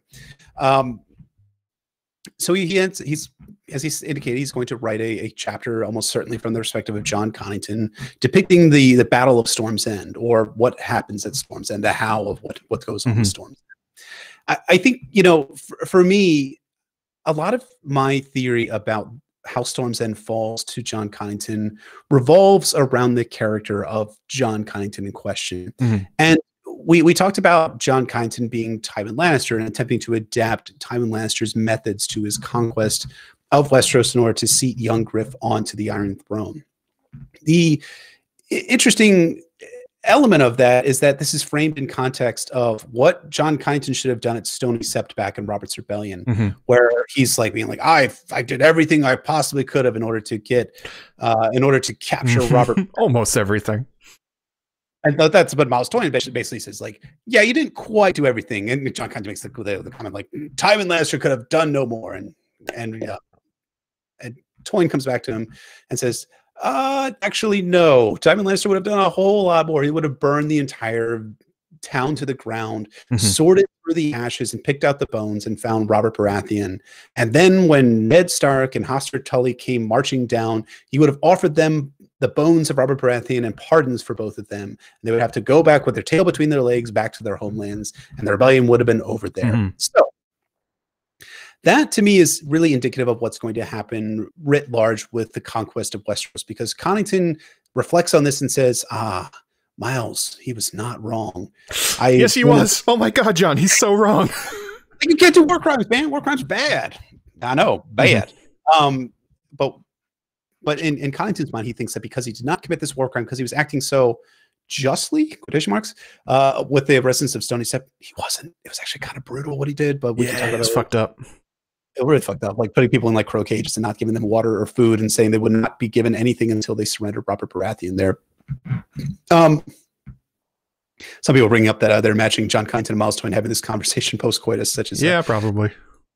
Possibly. I mean, yeah, they're both alone in the dark at night, so yeah, probably. And then Connington talks about Miles having that smile. Anyways, that beautiful smile. Yeah, sure. Miles Toyn had like giant ears and looked like a weirdo, but Connington thinks he was beautiful. Okay. When he smiled, that smile. So let's return back to Storm's End. So Connington says he has a plan to do it by guile, and the guile that he is going to utilize, in my opinion, is going to be centered around what Tywin Lannister would do with trying to take a castle. One of the things that's become less of a less urgent, or it's still very serious, but given some certain events that have happened in recent Westerosi history, the idea of guest right is a little bit less than sacred, but it's still very important for people offering bread and salt, like that in order to gain access to a castle. So what I think is going to end up happening, to draw it up, because I know you want to talk about your excellent theory as well, which I think is a great theory, is that Connington and the Golden Company is going to show up as the Golden Company. Jon Connington, the Golden Company. Whoa! Yep. Yeah. So they're going to show up and be like, "Hey, what's going on, brothers? My friends in arms now, my brothers in arms. We are the Golden Company. You might have heard of us. Guess who hired us? No. Yes. Oh, yes. Stannis Baratheon, who, by the way, has been hiring sell swords and sell sales, and who also tells Justin Massey in the Windsor Sample chapter, the Theon chapter, that, yes, you are going to go to Essos and hire as many sell sword companies as you can. The Golden Company, if they can be found, other companies, if they can't be found. So, and then he'll gain access to the castle that way, take on guest strike, because I'm assuming these guys will probably be like, actually, we'd like to offer bread and salt to you so that we don't get murdered by you guys. You know, we trust you, don't get me wrong, but we only trust you so far. And then from there, Connington will take the bread and salt, and then we'll promptly violate guest right and then murder all of the Stannis loyalists that are within the castle itself. I mean, there's a couple things to talk about as well, like what happens with Mathis Rowan, because he has that force investing the castle in siege. Do they get in like through the sea or something like that? That's always possible. They do have that ship that takes Ariane up to Storm's End, so they do have some naval power that's left over from the Volantene fleet that sailed them to Westeros. But there's a couple complicating factors there. But I've been talking too much. That's essentially the I always do this. I always just talk too much.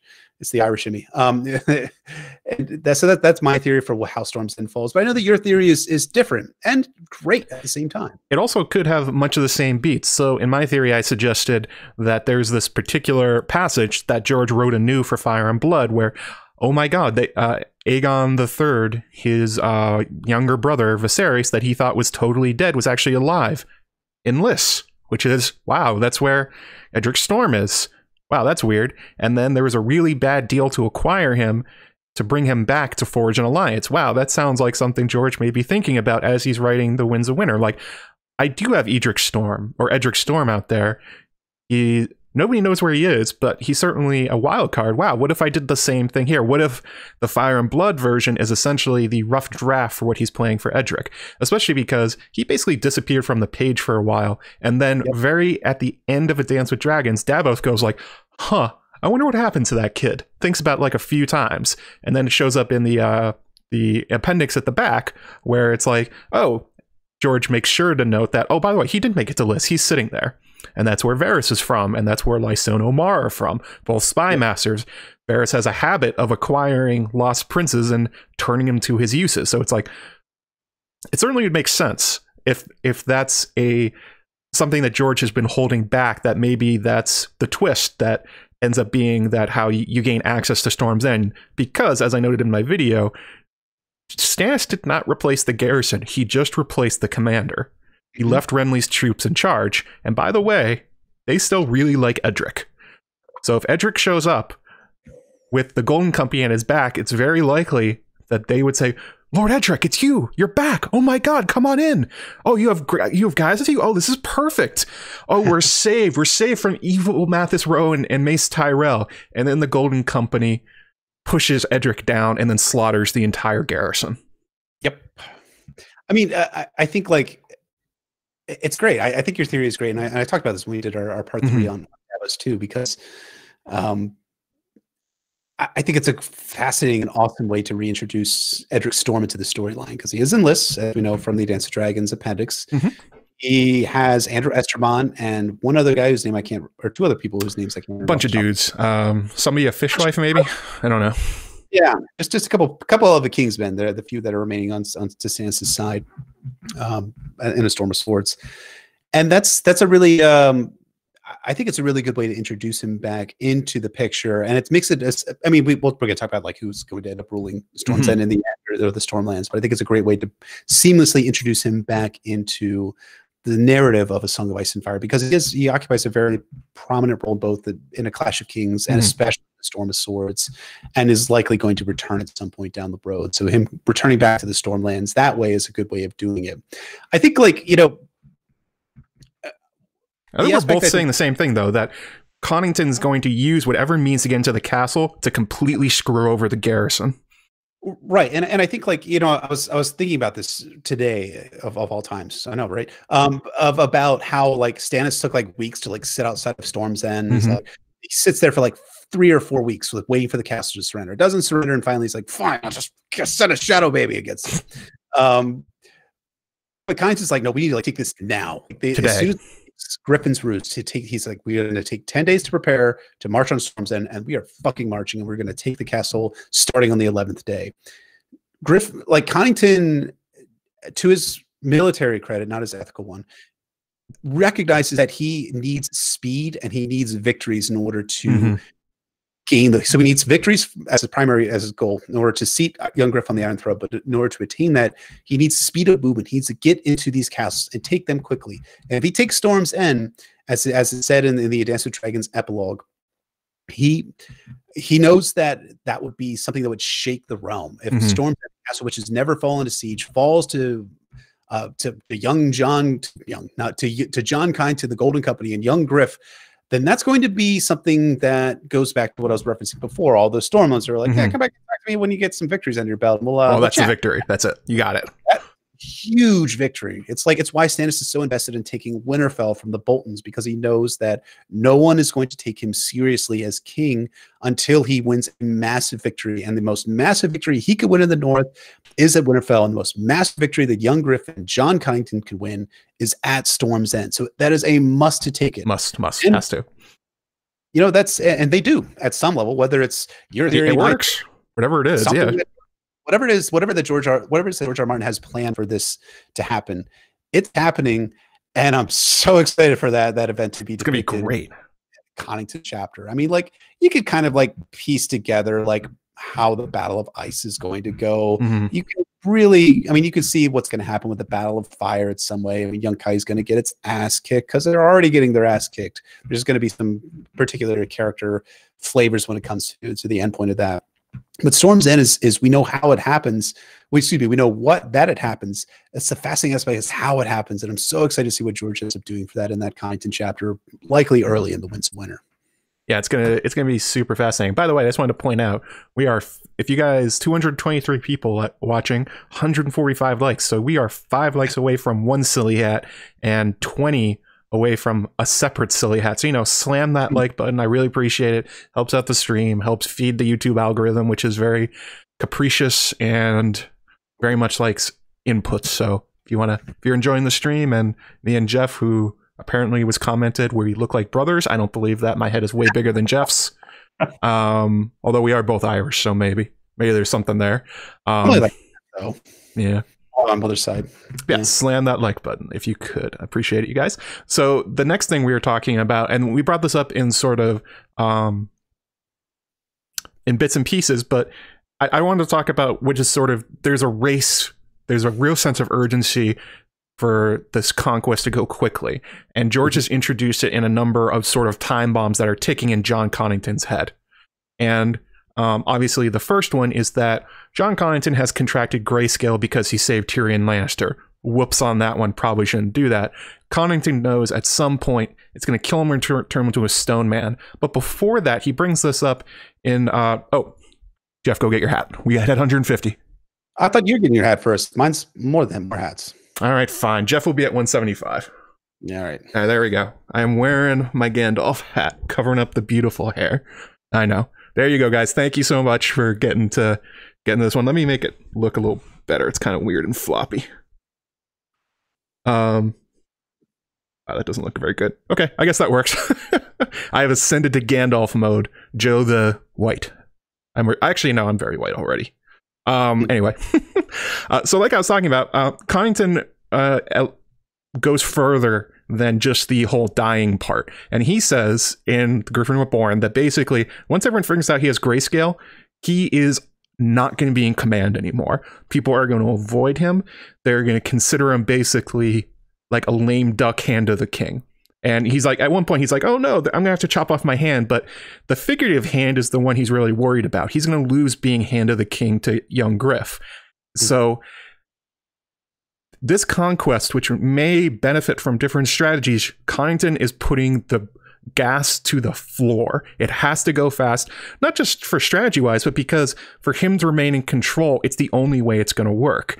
And that is a very clever way of George to essentially make sure that this plan that Connington has laid out is going to suffer from quite a lot of snap decisions, which usually have not gone well for Jon Connington in the past.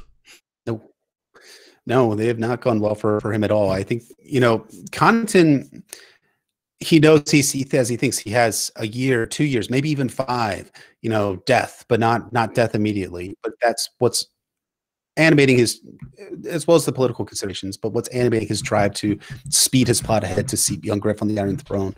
And then he can go lay with his fathers underneath of the stones of Griffin's Roost. So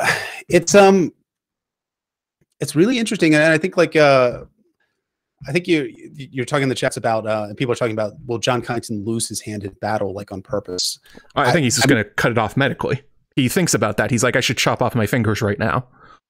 Right, but even that might not stop the spread of grayscale. I think it's possible. So I mean, like there's a, I don't know, this is going a little bit long here, but briefly talking about there's a possibility that in the Winds of Winter there's going to be a major battle between the Golden Company and Mace Tyrell, who is finally marching on Storm's End. And as Ariane finds out at the end of her second chapter, she finds out the Young Griff is not staying behind the walls of Storm's End. He's actually marching out to meet them in battle itself. So there's a possibility that we could see Connington in the midst of that battle, which I think is going to resemble the historical battle of Agincourt, with archers and stuff like that, which is brought up over and over again. We can talk about that if you want to.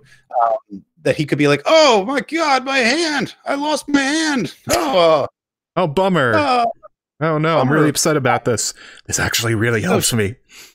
It's really good. And then I think the really sad thing and tragic aspect for it is that you'll find grayscale creeping up his wrist right after that, right? And then going up his arm. I think it's not actually going to stop the spread of grayscale is what I'm ultimately arguing, and that's going to continue to speed Connington along in this more Tywin-like path to commit more brutal acts in order to speed the conquest up, because he knows his time is growing seemingly more and more short to stay on this earth.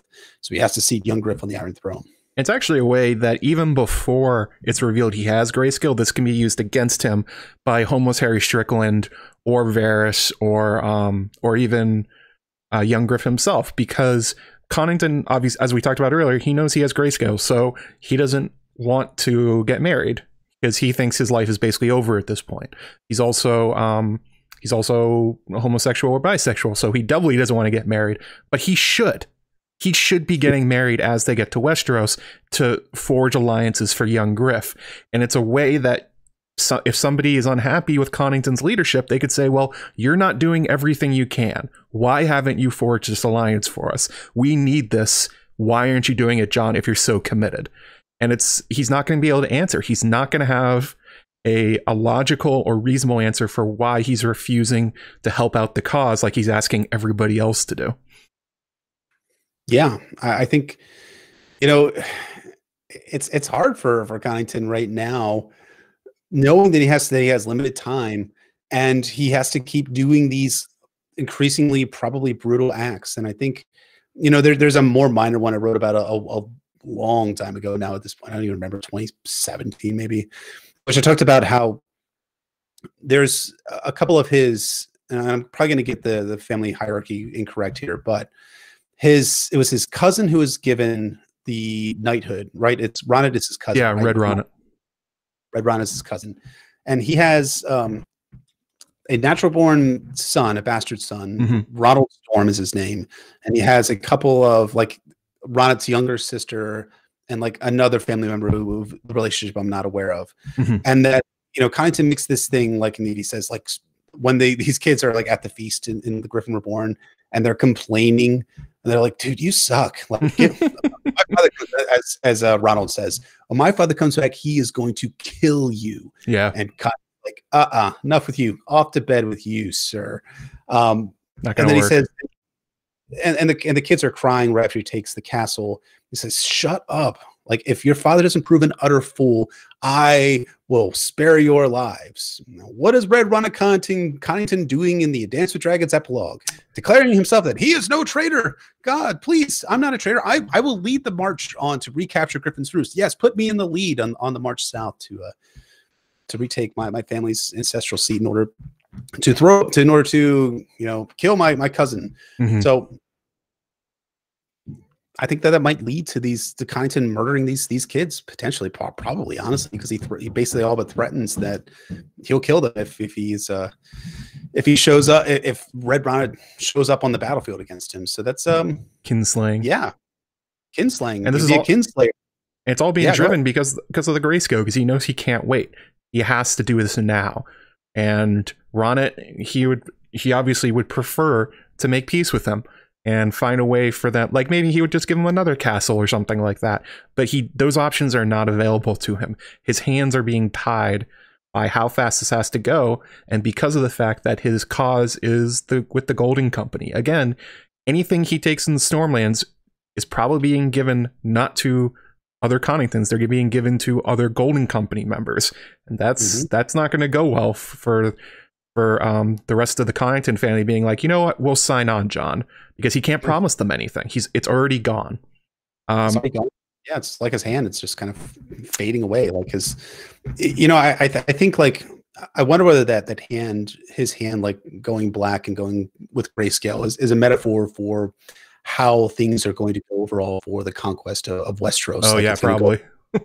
Well, at first for a long time, but eventually death, a year, 2 years, 5 years, is going to come for Connington in the form of grayscale. He may die before he's actually dies from grayscale on the battlefield or some other means, but also death for Aegon and his cause as well. Daenerys shows up to Westeros. Speaking of, the other time bomb that we're dealing with is Young Griff himself. Varys likes to talk a big game and say Young Griff is perfect and he's going to be the best king ever.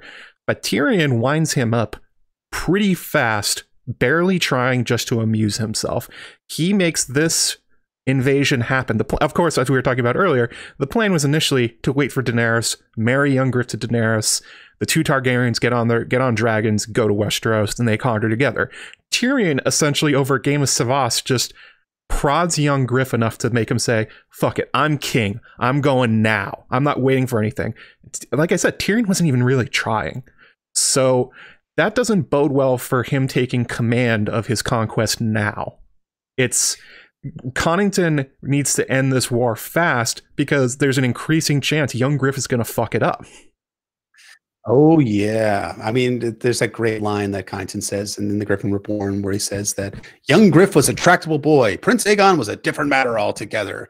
And like he's like increasingly growing annoyed with it. And I mean, we talked about the Arianne Aegon match, and that's likely going to be one spot where Prince Aegon, because he's no longer Young Griff, is going to be going against Jon Connington's wishes and wills and has a mind of his own. And here's the thing, much similar to how Daemon Sand can't really contradict Arianne or prevent her from going to Storm's End despite him advising her not to. He has no power over Arianne. Jon Connington is subordinate to Young Griff, to Prince Aegon now.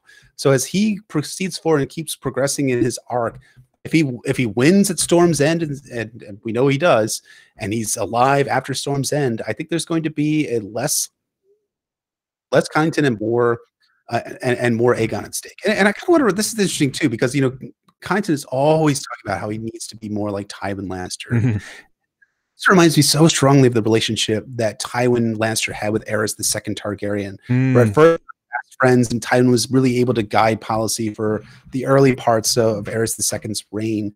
But as time progressed and Aerys grew madder and grew more independent and started to exert himself, that Tywin was just pushed to the side and eventually was made like a laughing stock, and everyone made fun of Tywin in Aerys' presence because Aerys started to grow jealous of his hand of the king. You could see an aspect of that too, where Connington is being the hand of the king and is hand of the king before he's actually the king of Westeros. He has to take the Iron Throne, all that sort of stuff, before acting as hand of the prince, so to speak. That he starts to get marginalized by Aegon, and Aegon starts to listen more to Arianne, or listen more to Harry Strickland, or listen more to Varys the Spider, or Lasono Mar, or all of these different characters that are surrounding, and Connington starts to get sidelined. I can't imagine that Connington's going to take that really all that well, especially given his prior exile by a Targaryen king by Aerys II, and how that exile is just burns like a fire within him. He just hates the fact that he was dishonored that way. If he starts to feel that same sense of dishonor, I wonder how Connington will react to Prince Aegon. Connington really has a leash on him of one loss. If he loses one battle, everyone's going to pounce to become the new hand of the king. So Connington has to keep winning and winning fast and effectively, and just sort of keep the momentum going. The momentum slows, everyone's going to push him to the side because nobody gives a shit about Jon Connington. It's Aegon they want. It's Young Griff, and it's the throne. And Connington is, unfortunately for himself in his position, he is currently the gatekeeper that everyone's trying to unseat. So yeah, and Young Griff is not going to make that any easier. So actually this goes into the third time bomb that's going on, and this is the Golden Company itself. Homeless Harry Strickland doesn't think much of Jon Connington. Not at all. He thinks his plans are stupid. He thinks sort of the whole plan is stupid. He doesn't like these lightning attacks that Connington is pushing for. He thinks, I think correctly, that Connington's doing it out of self-interest. Homeless Harry wants to wait for the rest of the troops. He wants to wait for his elephants. He wants to take some castles like they've done and then send letters to the realm and gain allies. And use the military might of the Golden Company as a tool, which they aren't doing right now because they're fighting as basically a guerrilla war at this point. They haven't declared themselves to everybody. I mean, we know the King's Landing knows that they're there because of the letter Connington sent, but nobody else does. That's the whole point about shooting down the Ravens. And if things start going badly, the Golden Company is not the Golden Company they used to be. They are not the company of Bittersteel anymore. They are really out for themselves at this point. And if the war starts going badly, there's a good shot that Homeless Harry convinces the rest of the captains that maybe we just loot the castle we've got and leave. Like, we don't want to die. We don't want to die in Westeros. We can take this stuff and go. And also, this is brought up in the Dance with Dragons epilogue, where I think it's Harris Swift says, well, why don't we just buy off the Golden Company? Like, surely Jon Connington bought them, so why don't we do the same thing? And yeah, that's a big problem for Connington. He knows that the Golden Company's loyalty is contingent on winning, and also that they believe in the cause, and Homeless Harry does not believe in the cause. He doesn't believe in the cause because he has, as Connington notes, he was the guy who nailed out contracts for the Golden Company before he became the Captain General. So he's not really interested in fighting. Now, I think there is a bit of an unreliable narrator at work in some of the ways that Connington talks about Strickland as being like just weak and woman-like and stuff like that, because there's a couple of interesting notes. When Connington comes up to the Golden Company camp outside of Atlantis, he's like, all of the camp tents are in ordered rows. There's ditches. They have a wall up. Everything is ordered and done really, really well. Well, I mean, I think probably some of that was from the direction of Captain General Harry Strickland. Yeah. They've done really well under his rule. They've done really well, and they've, as Strickland notes, they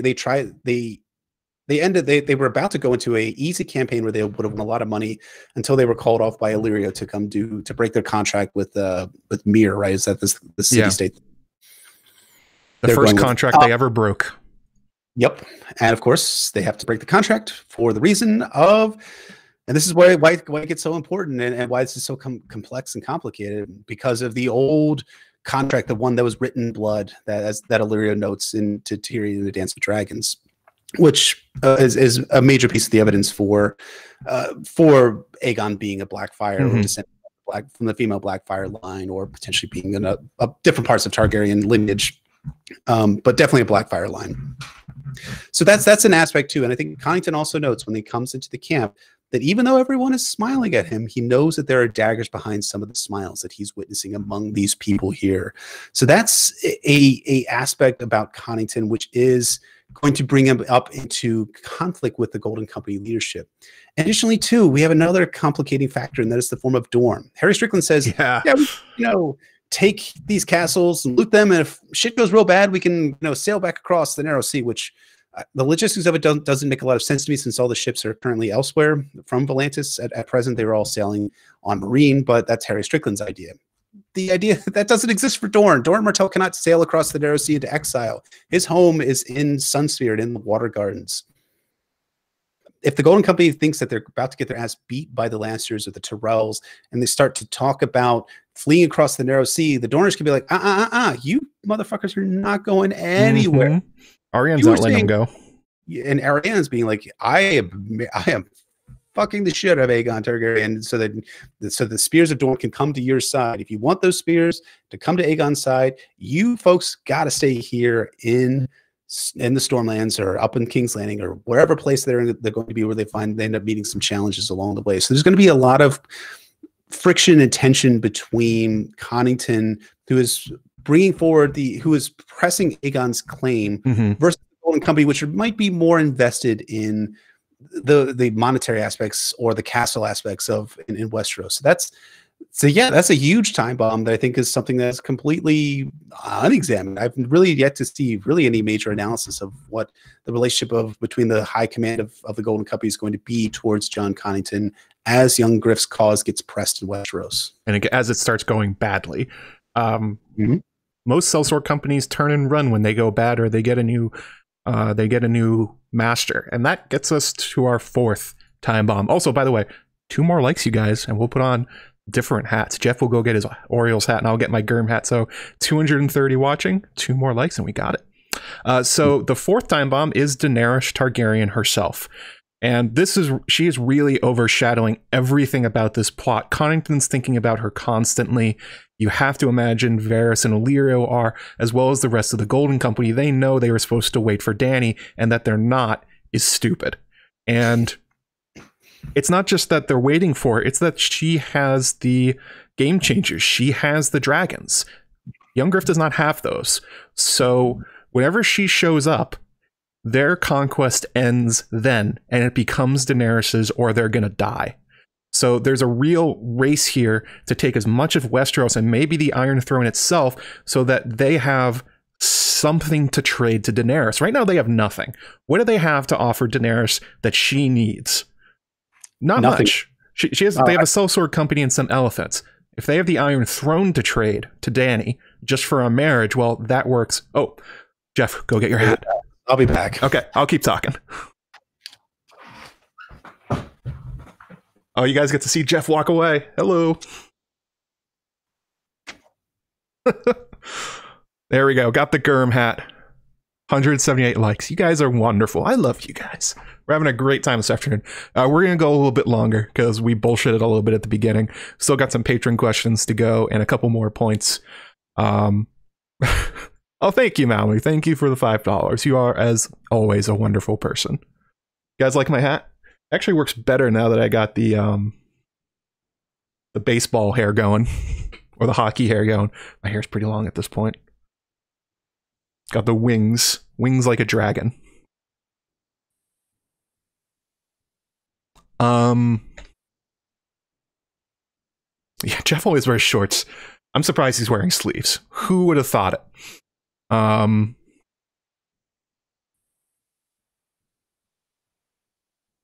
I also know, I'm sorry guys, I've also been ignoring chat a little bit while we've been doing this. As you know, this happens when I have guests on. Especially one who is as well-spoken and knowledgeable as Jefferson. You're not a mean chick, Mallory, you're just a witch. Yeah, I think the turtle pin was made by, I think I got it off Etsy or something like that. It's very pretty. Not hockey hair yet. I'll get there. My hair has been long in the past. Actually, someone on Twitter messaged me back and said that, like, did I ever have Gerard Way hair from what's the name of the band? Hang on a second.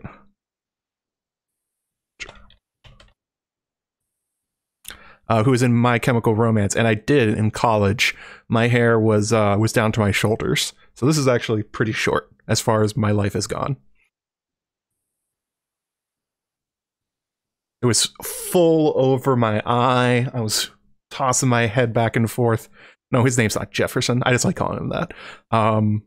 was down to my shoulders. It was a mood. My Chemical Romance, yeah. I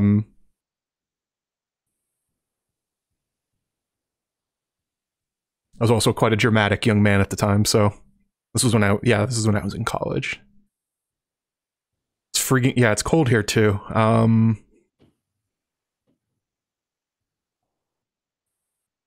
I'm not posting those pictures. Those are embarrassing pictures. They did not look good.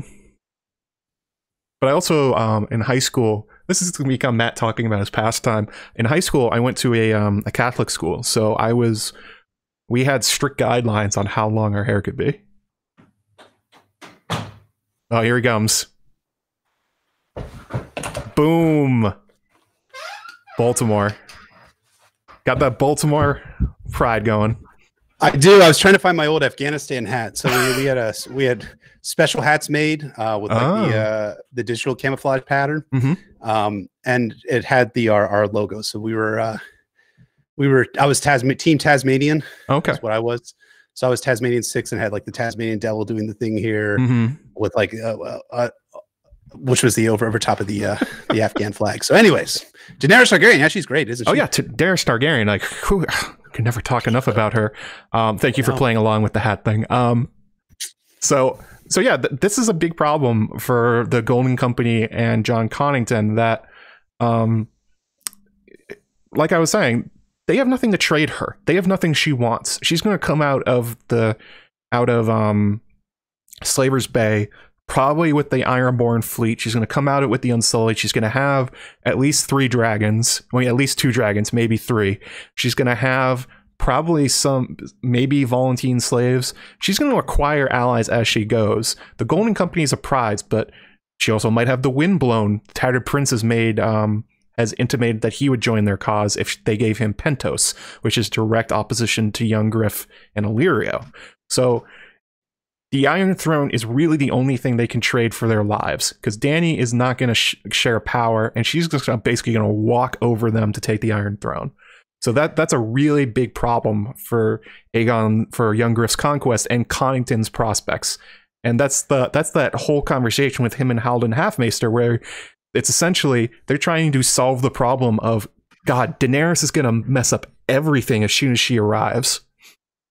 Yeah, and I think like too, there's the other piece of it is, you know, I had this like idea that in the Winds of Winter, like there's going to be some sort of parlay between Young Griff and Daenerys Targaryen, in which Aegon will be like, actually, if you would remember it from your history, Aegon the Conqueror had 2 wives. Why can't I have you and Ariane at the same time? No way Dany's going for that. No fucking way Daenerys is going to go for that. But I can imagine that being the way that Young Griff might be like, I could still do the marriage thing. And Daenerys is like, what do you bring me? Like, I'm not going to be subordinate to you. I'm also not going to play a role in being secondary and playing second fiddle, because Daenerys has learned how to rule. And I think like this brings up something about the dynamic between Young Griff and Daenerys, and also Jon Snow for that matter, in that Jon and Dany have learned how to rule. And they've learned in a practical environment. They've learned the practical aspects of ruling in really hard circumstances. Jon, as Lord Commander of the Night's Watch, ruling through a bunch of motley sons of bitches who don't want to reform the Night's Watch. And he has to pull the Night's Watch as an organization, kicking and screaming to allowing the wildlings south of the wall. Yeah. And also doing these really like far-sighted things, like gaining a loan from the Iron Bank and different aspects of that. Now there's certain numbers of failures of Jon's part as being the Lord Commander of the Night's Watch, which I'm sure would be a great topic for conversation at some point down the road. But Daenerys too, as she says at the end of A Storm of Swords, that she's going to learn how to rule a marine, learn and rule this city. And she finds rule to be really exceptionally difficult. She's done the conquering part. The war shit was real easy comparatively. Walked in. Right. I mean, she suffered a few hundred casualties at most, you know, taking Slaver's Bay. And she finds that to be something that emotionally thrills her, as she states several times in A Dance with Dragons that she feels like, or at the end of A Storm of Swords, she feels the dragon's anger like coursing through her, and the vengeance that she's visiting on these people. And also feels the same way when she's ordering the torture of the children of the wine cellar from Wine Cellar's Daughters from A Dance with Dragons, Dany too. But she hates rule. she does it, and she does really hard, difficult, complicated things that, you know, she wasn't given these opportunities. She took the opportunities and she made them into opportunities. She marries Hisdar. She allows Fighting Fist to restore. She signs a really egregious, I mean, it really depends on your perspective. She signs an egregious peace with Young Kai that allows him to slave again, but also prevents Marine from being slave again. And she puts her city and her people, her children, in front of her own desires.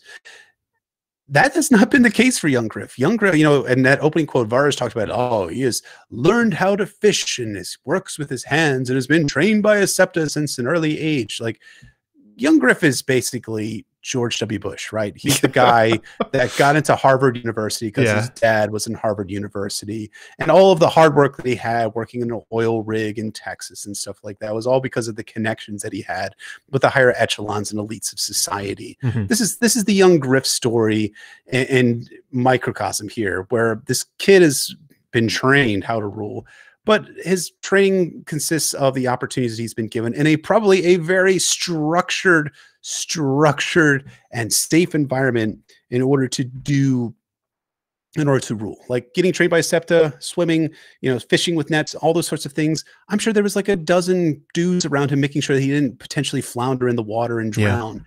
Instead, he got kind of handed it to him. He got an education and an academic sense, and he didn't have to learn to rule practically. Anyways, that's how I see the distinction there. I think it's going to drive the conflict between the two, even as the conflict will also be driven by both of these people really wanting to sit the Iron Throne ultimately.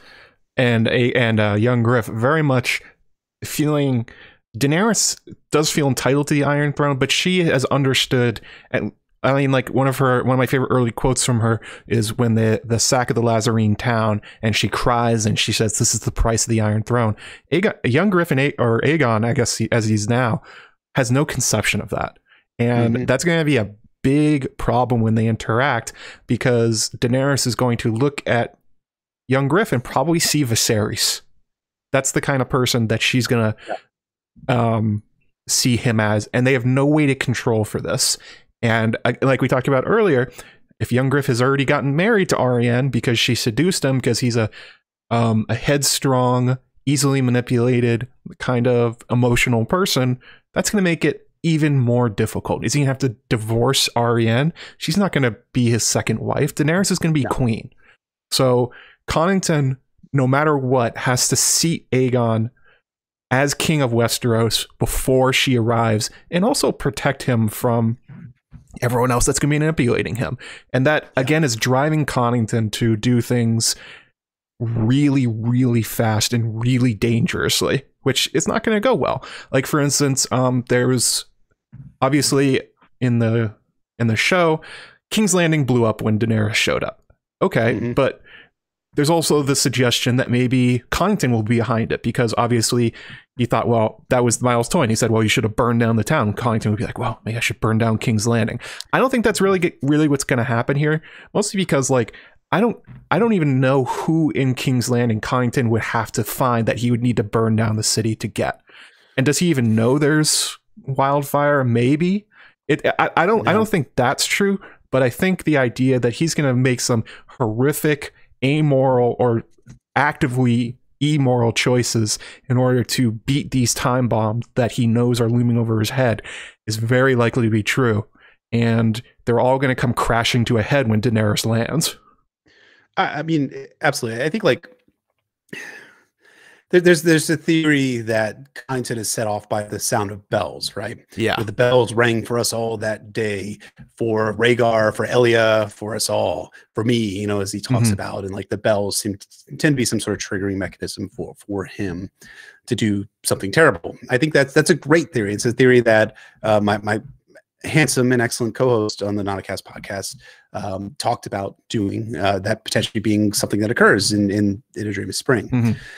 I think that's possible, that Connington might do something horrific in the might be doing something horrific in King's Landing. They might sack some of the city or kill some of the people or act like Tywin Lannister. But I don't think it's going to. I think it's going to be similar to Tywin's sack of King's Landing at the end of Robert's Rebellion, where no quarter Tywin came in, and I mean, like, several thousand people were killed and lots of people were raped as well, and those are all terrible things. But I don't think it's going to be the whole scale destruction of the city, because ultimately Young Griff is ending up at the point where he's being cheered as the Mummers Dragons by the people, by the small folk in King's Landing, as seen in the House of the Undying prophecy. So that, to me, doesn't really gel with this idea that Connington burns the fucking city to the ground. It's like, it's not Stony Sept. Stony Sept is not a town he needed. He needs King's Landing to rule. Exactly. And I mean, that's been the cause of the Blackfires. The Blackfires have always gone for the capital, King's Landing, in the first Blackfire Rebellion. Right. The Battle of the Redgrass Field occurred as the Blackfires marched on, attempted to march on King's Landing because they saw that as the seat of power in order to sustain their model of governance, or model of rebellion rather, and also to sustain themselves in order to be seen as victorious in taking the capital and sitting Daemon onto the Iron Throne. Now, the other aspect of it as well is that I think it's Daenerys, for very obvious reasons. One, because I think Dany's story is ultimately one of tragedy, because I think there's been a lot of foreshadowing that Daenerys is going to be burning King's Landing to the ground. But it's at the same level, I think you can't necessarily dismiss that Connington might do something terrible in King's Landing, but I think it's more likely going to be localized as opposed to widespread, the way that I think the burning of King's Landing is going to go for Dany in A Dream of Spring. I mean, it's going to be a chaotic situation. Cersei's probably still going to be there with the Lannister contingent. Maybe the Tyrells are still alive if they're not blown up in the destruction of Baelor Sept, if that happens in the books, maybe. Obviously, Young Griff will be there with the Golden Company. Dany's going to show up with her own troops. It's basically going to be a war zone, and it's a war zone with dragons. So I don't think it has to be the intentional burning that the show portrayed for it to be her fault. But whatever. Yeah. I think that's beyond what we're talking about here. It's the important part is Connington is going to make it chaotic on purpose. And he's going to do everything and anything, and there's going to be no limits on what horrific shit he will do. Like, think Unwin Peak. Think Maegor the Cruel. That's the kind of person. Yeah, Tywin Lannister. There's a lot of historical villains that would do anything and cross any line in order to get what they want. And I think that's the bigger lesson about Connington. I would be interested to know if he knows about the wildfire. I don't think he does, because he was dismissed before Rossart came into power. Yeah, it went from him, and then it was Chusted, and then Rossart, who were the hands after him. I mean, he could learn about it. Yeah, and he would. It doesn't sound like he was in King's Landing for all that long, because Kevin Lannister remembers him being there. He barely remembers him. He's like, he just went off the battle. Yep, he was there in King's Landing to accept the handship, the handpin, I'm assuming. Then he was marching troops up to the Stony Sept to pursue Robert Baratheon. The timeline of Robert's Rebellion is wild when you get down to the specifics of it. But beyond that, though, yeah, Connington is on a short time span already. And like, I think much as Tywin Lannister does, is he constantly says he always has a reason for doing the terrible things he does. It's always cold, calculated political logic. I need to take King's Landing quickly before, the Lannisters and Tyrells can take the city, or rally their forces, or Euron Greyjoy gets defeated, or any of those different types of things. But like Tywin Lannister, Connington is motivated by personal reasons to do the things that he does. Yeah. No one exists in this vacuum of no emotions factoring into their decision making in A Song of Ice and Fire, and also in the real world. In A Song of Ice and Fire, and in Jon Connington's case, I think part of his motivation to do these quick, brutal actions will be to get Aegon onto the Iron Throne before everyone can rally themselves, and also because he has to do this because he knows his time is limited. But also consider too how much exile and his defeat at Stony Sept and him having to take on dishonor of having to claim to have stolen from the Golden Company and then being forced from them and then dying drunk in exile from them. Exile a second time is like plaguism. How often he thinks about how angry this makes him. I think that's going to be underlying a lot of what he does, similar to how Tywin Lannister's actions are underlined by the shame that he felt over his father, by his feelings of inadequacy that he felt over what Aerys II Targaryen did to him in order to make fun of him and isolate and sideline him in the lead up to Robert's Rebellion. These are all factors that that just are going to animate Connington's emotional state, even as he tries to rationalize them in a cold, political, harsh logic of do the bad thing now to have to do, you know, the better consequence later on, the consequentialist philosophy. So yeah, it's Connington's story is one that I'm just really eager to see play out in The Winds of Winter, and just for so many reasons, and that, yeah, and it's the emotional underpinning of it all, and ultimately avenging Rhaegar Targaryen is going to be the thing that's driving him forward to these brutal acts. Yeah, and it's all going through the Stormlands. He has to beat the Stormlands first. And actually, while you were talking, I was thinking about something, and it's that we were questioning the loyalty of everyone else to Connington, but Connington's loyalty to them is basically zero. His loyalty is to Young Griff. So what if the terrible thing he does is sell out the Golden Company and sells out Illyrio and Varys, makes a deal, and essentially gets them all killed if it means Young Griff gets the throne with somebody else sponsoring? Like, he doesn't give a shit about Harry Strickland. He doesn't like Varys and Illyrio. He likes what they do for him. Yeah, I mean, he could take these people and use them as disposable assets the same way that Tywin Lannister does to characters like Amory Lorch, right? Oh yeah, it was Amory Lorch who totally did all the terrible shit back in King's Landing at the end of Robert's Rebellion. It wasn't my hands remain clean.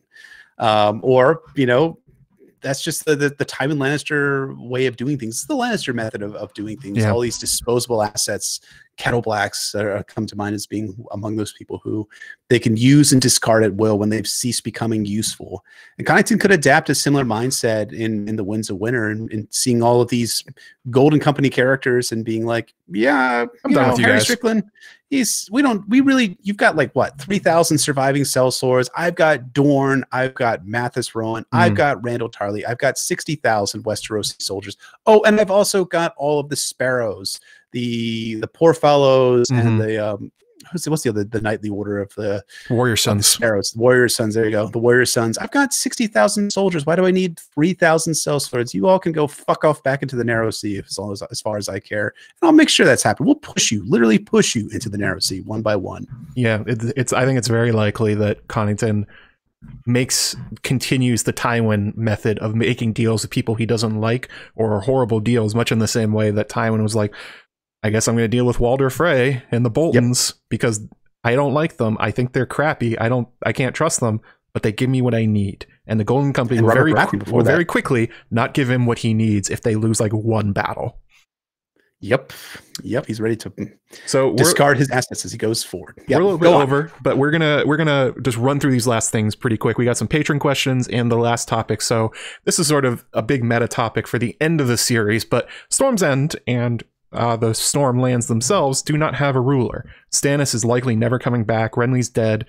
Unless Edric Storm is brought back by the end of the story, which may be likely, but even still, there is no recognized heir to the Stormlands at the moment. And who rules it actually ties in a lot to who you think is going to be on the Iron Throne again, which we know is Bran Stark. But there's a lot of good possibilities about who may be installed as the new Lord of the Stormlands. The one the show gave us was Gendry, Robert Baratheon's bastard son, but he wasn't really Gendry. He was Gendry plus Edric. So that's the other option. We have Edric Storm. Mia Stone is on the table, unmarried and a recognized bastard of Robert Baratheon. So that's a possible one. It's also the Conningtons. Maybe Connington's ambition is not just to get back Griffin's Roost. Maybe that's the deal he makes with Red Ronnet. You can keep Griffin's Roost. I'm taking Storm's End as new Lord of the Stormlands. Why would he not do that? That makes a lot of sense. Or he could give away Storm's End and rule from Griffin's Roost and have his unfortunate relatives that he doesn't really like, well, bribe them with a castle. And of course, whoever Dany wants and whoever Bran wants are the other possibilities, but it really seems to be focused around the Baratheon bastards. Who's your pick? Who do you think is going to have it in the end? It's Edric Storm, I think, is the ultimate going to be the Lord of the Stormlands and the Lord Paramount of the Stormlands. You know, when we think about the Baratheons as a house, I mean, they are descended from bastards to begin with, right? That is the origin story of the Baratheons. When Orys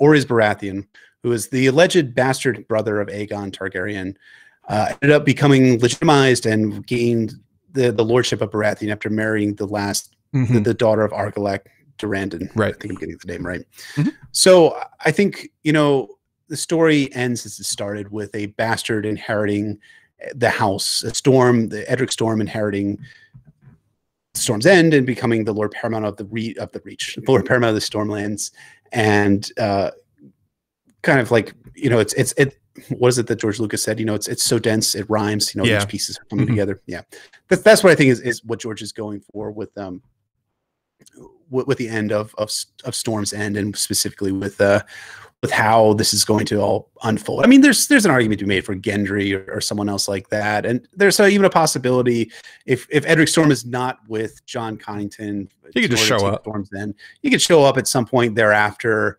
Andrew Estron could be like, "Look, I brought back where the fuck is everyone? Where's Stannis? There used to be soldiers here. What Baratheons? Like there's nobody here. Yeah. Hello? It's empty. The entire kingdom is empty. Stannis and Renly took everybody. They took everybody, and those that are left have been folded up into the war between Young Griff versus the Lannisters and Tyrell. So, yeah, he could show up there at the end of the story, and or even show up to Daenerys' court or Bran's court at the very end of Song of Ice and Fire, and be like, "Hey, I'm actually the son of Robert Baratheon. I grew up at Storm's End. I would make an excellent candidate for the Lord of Storm's End, and I would be very, very loyal." Very, very loyal. There's also the possibility on Daenerys' journey west that she's the Targaryen that picks up Edric on her way past Lys. I mean, everyone else has stopped there for water. Why not her?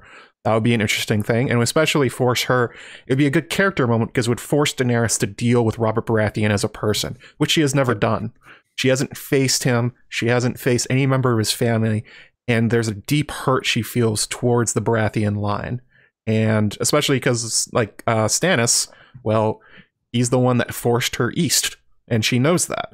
So if you're looking for a way to get into Daenerys' head as George, Edric is a really good way to do it. Yep. But I tend to think it's going to be Gendry, but I thought this before the show did it. And that's because Gendry has a connection to the Starks, which nobody else has. And it seems like even before we knew it was going to be Bran, it seemed maybe through Jon, it seemed like initially, I mean, I was blindsided by King Bran, as many people were, but if Jon ended up on the throne, well, the connection to Arya is a personal one, Gendry and Arya. And if they finds out that he's Robert Baratheon's bastard, then that's a personal connection that could lead to being named the Lord of Storm's End, which Edric does not have.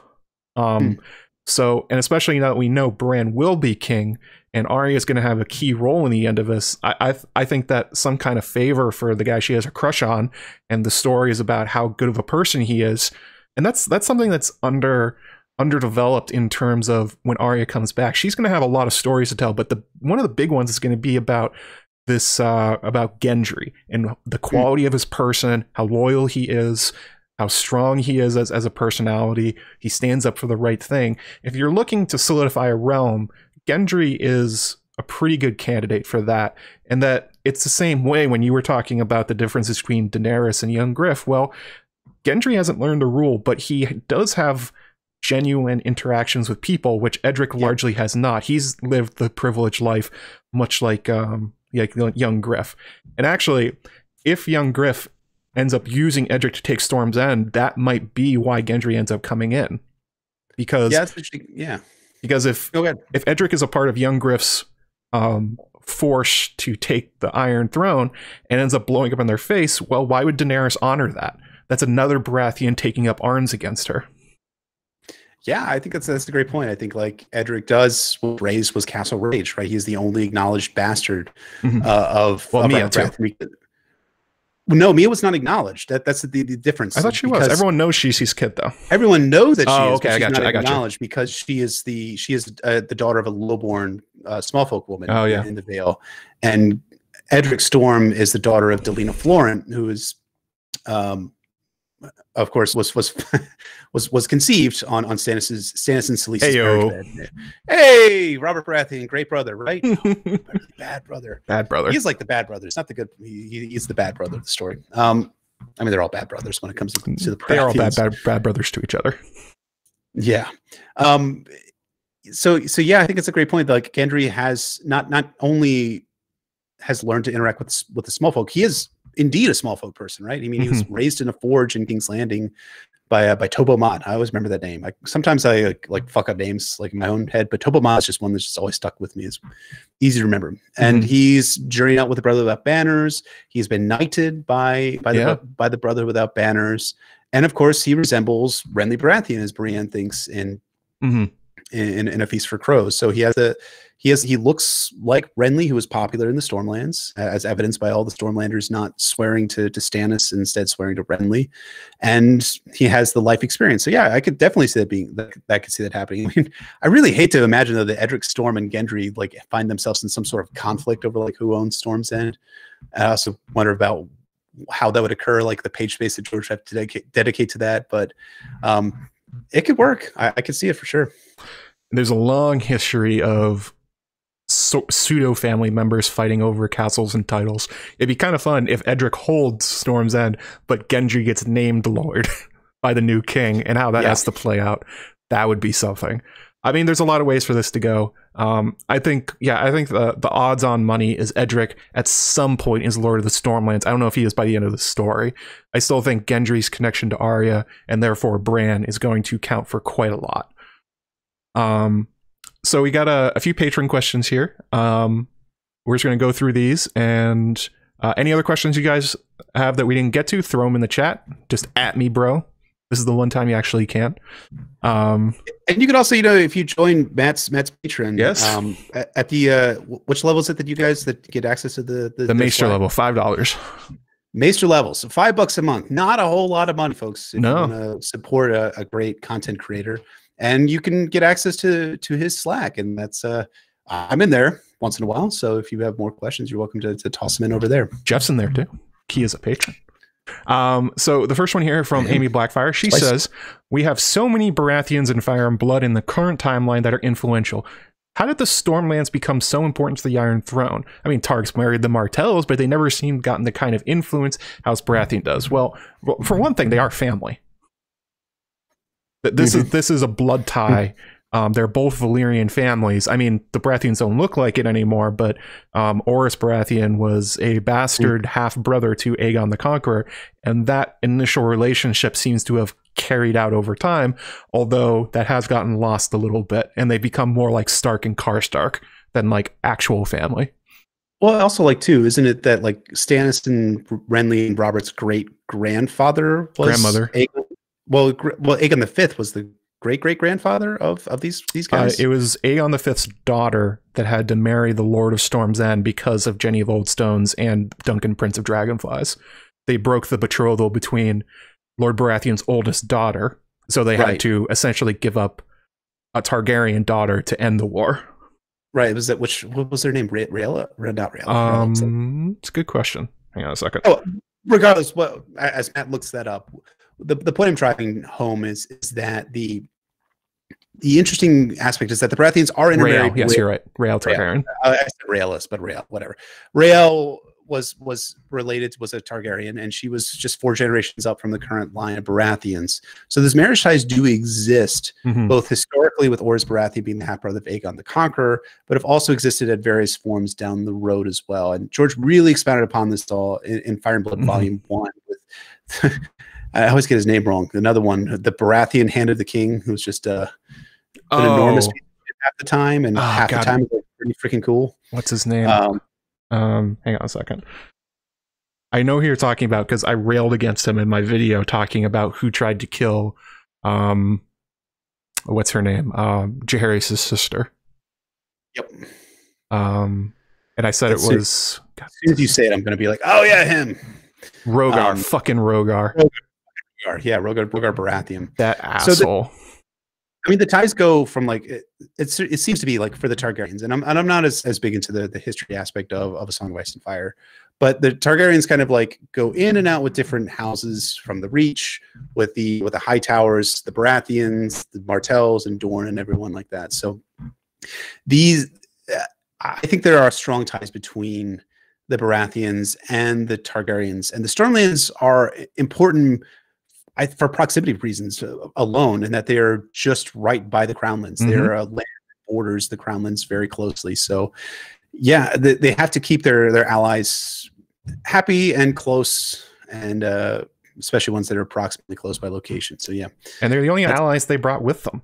They basically, throughout most of the Targaryen dynasty, their allies were the Velaryons and the Baratheons because they're Valyrians. Everyone else is, they treat like other people, but they treat the Baratheons, the Velaryons, and to a small amount the Celtigars, but not really. They treat them all like extended family, and they married into them freely, which they don't really do with other families. It may have something to do with the dragon riding whatever is going on with their incest, but yeah, like you're talking about, they're an important. Not only do they serve as a buffer between the Iron Throne and Dorne and the Reach, but they serve an important point for the trade coming out of King's Landing. You have to go by the Stormlands, so making sure they're on your side is a big deal. And it was essentially, it's the power block of the Crownlands and the Stormlands that have been the seat of Targaryen power, which a lot of people overlook. They basically have been the same thing the entire time, no matter the situation, except for those few rebellions. And the other important point about them is that oh god, what was I about to say? I think I lost it. The Baratheons. Oh, and it's also that the Crownlands were part of the Stormlands for thousands of years. The Storm Kings, the Targaryens carved the Crownlands out of the Durrandon lands. So they are naturally linked to kingdoms. They are one kingdom, basically. And they had been culturally and militarily for forever. So, yeah. That is why. I do love the fact when you play Crusader Kings 2 and you go back in time, you're like, wow, the Baratheons owned everything. They basically did. There basically was not river kings for quite a long time because the Baratheons said, I mean, the Durrandons basically said, go fuck yourselves. And it worked. That whole coast is extraordinarily powerful. A question here from Eric Foreg. What is the role of Lysono Mar in the story? Do other sellsword companies have spy masters or just those associated with Varys? So other companies do have spy masters, I think, or at least somebody that fills that role. Maybe not the exact name, but Lysono Mar is an interesting character because he looks Valyrian, but they already have Varys. So I wonder if this is supposed to be, George, a way of telling us that this whole Young Griff faction is not quite as tight as you might think. They have two people doing the same job, which you shouldn't do. Yeah, Lysono Mar is a great character, and I do recommend for folks who are interested in learning more about Lysono Mar. Our friends at the Planetos podcast did an excellent episode where they talk specifically about Lysono Mar as a minor character, an ascending extra who's going to play a more prominent role in the Winds of Winter. I think Lysono Mar is also like this is a little bit outside. Oh, it's not totally, but this is a little outside of a Stormlands discussion. But Lysono Mar has an interesting interaction with Arianne Martell where they're like talking back and forth, and he's very courtly and polite. But Arianne's like, he's not actually saying anything. He's just like talking around all of these issues. But then she also like examines him, and she's like, "Is this what Viserys looked like? Like as she says, did he look like a woman?" Because she thinks that Lysono Mar is a woman at first, and he's like, actually, I'm not a woman, but I have the beauty, the Valyrian beauty that you will see in Young Griff. And Arianne actually finds herself kind of turned off by Lysono Mar's appearance, which leads me to I don't know. I'll talk about it very briefly, and then we can move on. But there's this potential idea that Arianne, when she meets Young Griff, might not actually be sexually interested in Aegon because she'll think like, this is not really my type. I like the dark and dashing dark star type figures who she totally had sex with back in the day. But I'm not really interested in like having these kind of otherworldly elvish beauties that we see in the form of the Valyrians, like actual Valyrians, not just the Danes who may have. That's a different topic altogether. Yeah. But she'll end up rationalizing like having sex with Aegon because she rationalizes that as the price of the Iron Throne, with the way that so many people have rationalized different prices for it. So that's a potential way that Lysono Mar could factor in the story in order to foreshadow Arianne and Aegon actually meeting up and having a good, maybe not as good of a time as people might think it might actually be, that she's repulsed by him physically, but she's like, I still want to be Queen of Westeros. So yeah, fuck it, let's fuck. Another one here from Eric Fork. Actually, we talked about this a bit, and actually the reason I talked about it is because of this question. Does the historical antipathy, I'm not trying to pronounce that word, between Dorne and Tyrells have any impact on Aegon's partnerships and who are his friends in the Reach? We talked about the second part, but yeah, I really do think it's a problem that Jon Connington's whole strategy is he's like, I'm going to unite the Stormlands and the Reach and the Dornish, 3 kingdoms that have been at war their entire history. These people do not like each other, especially the Marcher Lords, the ones right at the borders. Getting them to work together is going to be basically impossible, and many Targaryen kings basically did not even try. They said, these guys are going to war with each other kind of no matter what, and I can't do anything about it. And Connington's like, well, I'm going to make them a fighting unit. It's like, you, Jon Connington, are going to make this work? Yeah, and I mean, like, you know, Robert's Rebellion did have Dorne and the Reach on technically the same side as technically the same side as each other, but they didn't really campaign with each other, right? Because the Tyrells ended up besieging Storm's End, you know, very successfully as we learned. But the Dornish end up basically being blackmailed by Aerys II to marching their army up to with Arianne Martell up to the Trident, because they're basically like, Aerys like, I've got Elia with me. You don't want to see something bad happen to her, do you? Happened anyway. Happened anyways. So Dornish ended up losing that battle. So Dorne just got fucked by Robert's Rebellion 6 ways from Sunday. So yeah, I think there is going to be an antipathy between Dorne and the Tyrells. Factor in Dorne, the Tyrells, the Golden Company, the Stormlords, Jon Connington, Aegon, Varys, Illyrio. There's a confluence of conflicts that are percolating for this band that is hoping to take the Iron Throne. I do wonder whether they'll be initially united in their purpose to take the Iron Throne, and then right after that they go immediately back to snap back into infighting and potentially actually fighting each other. Not only that, they already have split loyalties between the Reach and the Lannisters. Like, these big kingdoms are going to be split into component parts, which is extraordinarily bad for if you want to make a quick victory. There's no one house you're going to be able to take down in order to just knock them over. Because, like, let's say you take out the Tyrells. Well, you now have to deal with all the other Garth Greenhand houses that now want to be Lord of the Reach, and those that were against you, and maybe those that think Daenerys is the way to go. And oh my God, the White Walkers are coming. It's like, there's no way for this to go as smoothly as Connington thinks. There's too many complications. I mean, this gets to a Dornish conversation too, but I wonder whether there's going to be like this funny thing where the Ironwoods, House Ironwood was the traditional supporter of the Blackfires, but because they sent Archibald Ironwood with Quentyn Martell, they're going to be like, no, I'm sorry, Dorne Martell, we're not going to go along with your plan to join up with Young Griff. We're actually going to stick with the Daenerys plan that you were originally proposing. And that ends up being like this kind of weird thing where the Martells were the supporters of the Red Dragon traditionally because of Daeron II's marriage to Maria Martell. And then that ends up being flipped because the Dornishmen, the Martells, end up supporting the Blackfire Dragon accidentally, and then the Ironwoods end up supporting the Red Dragon in the form of Daenerys Targaryen. It's something to see. I mean, like we were saying in the very beginning, like where Game of Thrones like simplified and consolidated their plot lines, George just expands them and complicates them over and over again. And then he has all this history that he's integrating as well, that he's been writing about specifically, that he's likely, and yeah, I've heard along the way that he's going to be integrating a lot more history into the Winds of Winter. So oh boy, for that, we'll see what happens with all that come the Winds of Winter and all the different aspects of that. There's even a good chance Dorne splits, not even the Ironwoods, but the Danes, the Western Dornish. They don't like the Martells at all. They think they got cheated out of what should be their kingdom, the kingdom of the Torrentine, but also all of Dorne. And how's that going to work with Darkstar? How's that going to work with Edric Dane? Who knows? Like, George has just made it so that, yeah, basically whatever Connington thinks is going to happen is not. So this is kind of a more fancy question.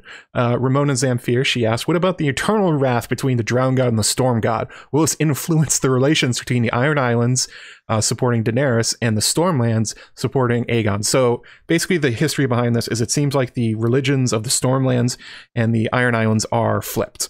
that the Storm God rules the Stormlands, the Drown God rules the Iron Islands, and it seems to be that there's some kind of relationship there. I mean, the faith of the Storm God no longer exists in the Stormlands. It died out a long time ago, but it's weird that they are set up in opposition to each other.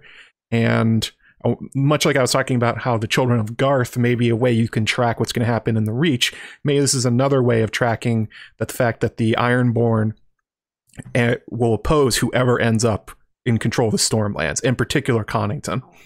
Oh yeah, I mean, I find it just hilarious that like the Stormlands are all basically faith of the Seven followers, and like their faith in the Storm God like died when the faith of the Seven reached Westeros. Yeah. Before that, it was probably replaced. I mean, the old gods probably played a role in that, but the Ironborn are like, oh, actually, it's really fucking pisses me off that the Storm God is there messing up the Drown God. Aaron Damphair talks about do not bring up the name of the Storm God, because that. But the people who actually would believe in the Storm God are like, no, we're pretty normal. We practice the faith of Seven once in a while. Yeah. This is one of those questions that I ponder. Like the Stormlands and the Iron Islands, is going to be any interaction between that and the Winds of Winter. It just seems unlikely to me. I think there can be certainly some symbolic importance and some symbolic themes that are interweaved in both these two disparate storylines. But again, like George has to do 18 point of view characters, and really is Euron going to get to the Stormlands? I think that's unlikely, but again, something we'll see. I think that the parallels, the Storm God, the Storm King, and the Iron and the Drown God and the Iron King are going to be there, but just not probably on page space, just more in symbolic inference. Or just like historical thing you can look back and go, oh, cool. Although one way this could play out is if Edric does not show up with Connington, maybe shows up later, and perhaps Euron catches him on his way around to go to King's Landing.